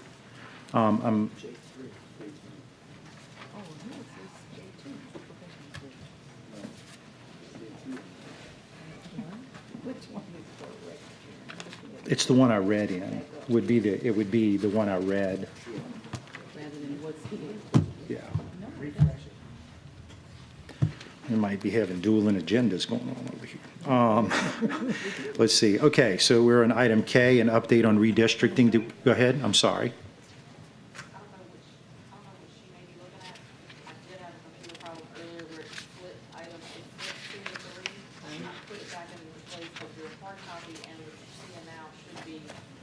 It's good now, we should refresh it. And regardless of the number, I read the text in, and so I think we're fine on that. Yes, ma'am. Thank you. So is Hefner online, or, okay? Yes. All right, so you want to, Mr. Hefner, update on redistricting K, no number, K. Yes, Mr. President, and members of the board. Yeah. Good being with you this evening. Yes, we had two good sessions with the board and a really good public input session back on the 5th of February. Our next session with public is coming up this Saturday at Park Elementary Gym, and I'm looking forward to getting some input. It's going to be a very active session. We've already covered the fundamentals, so I feel like we can get it right into the working side of it.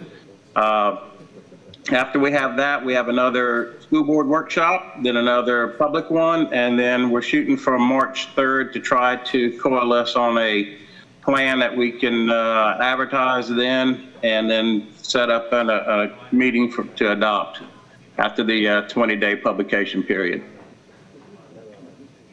Thank you. Any questions for Mr. Hefner?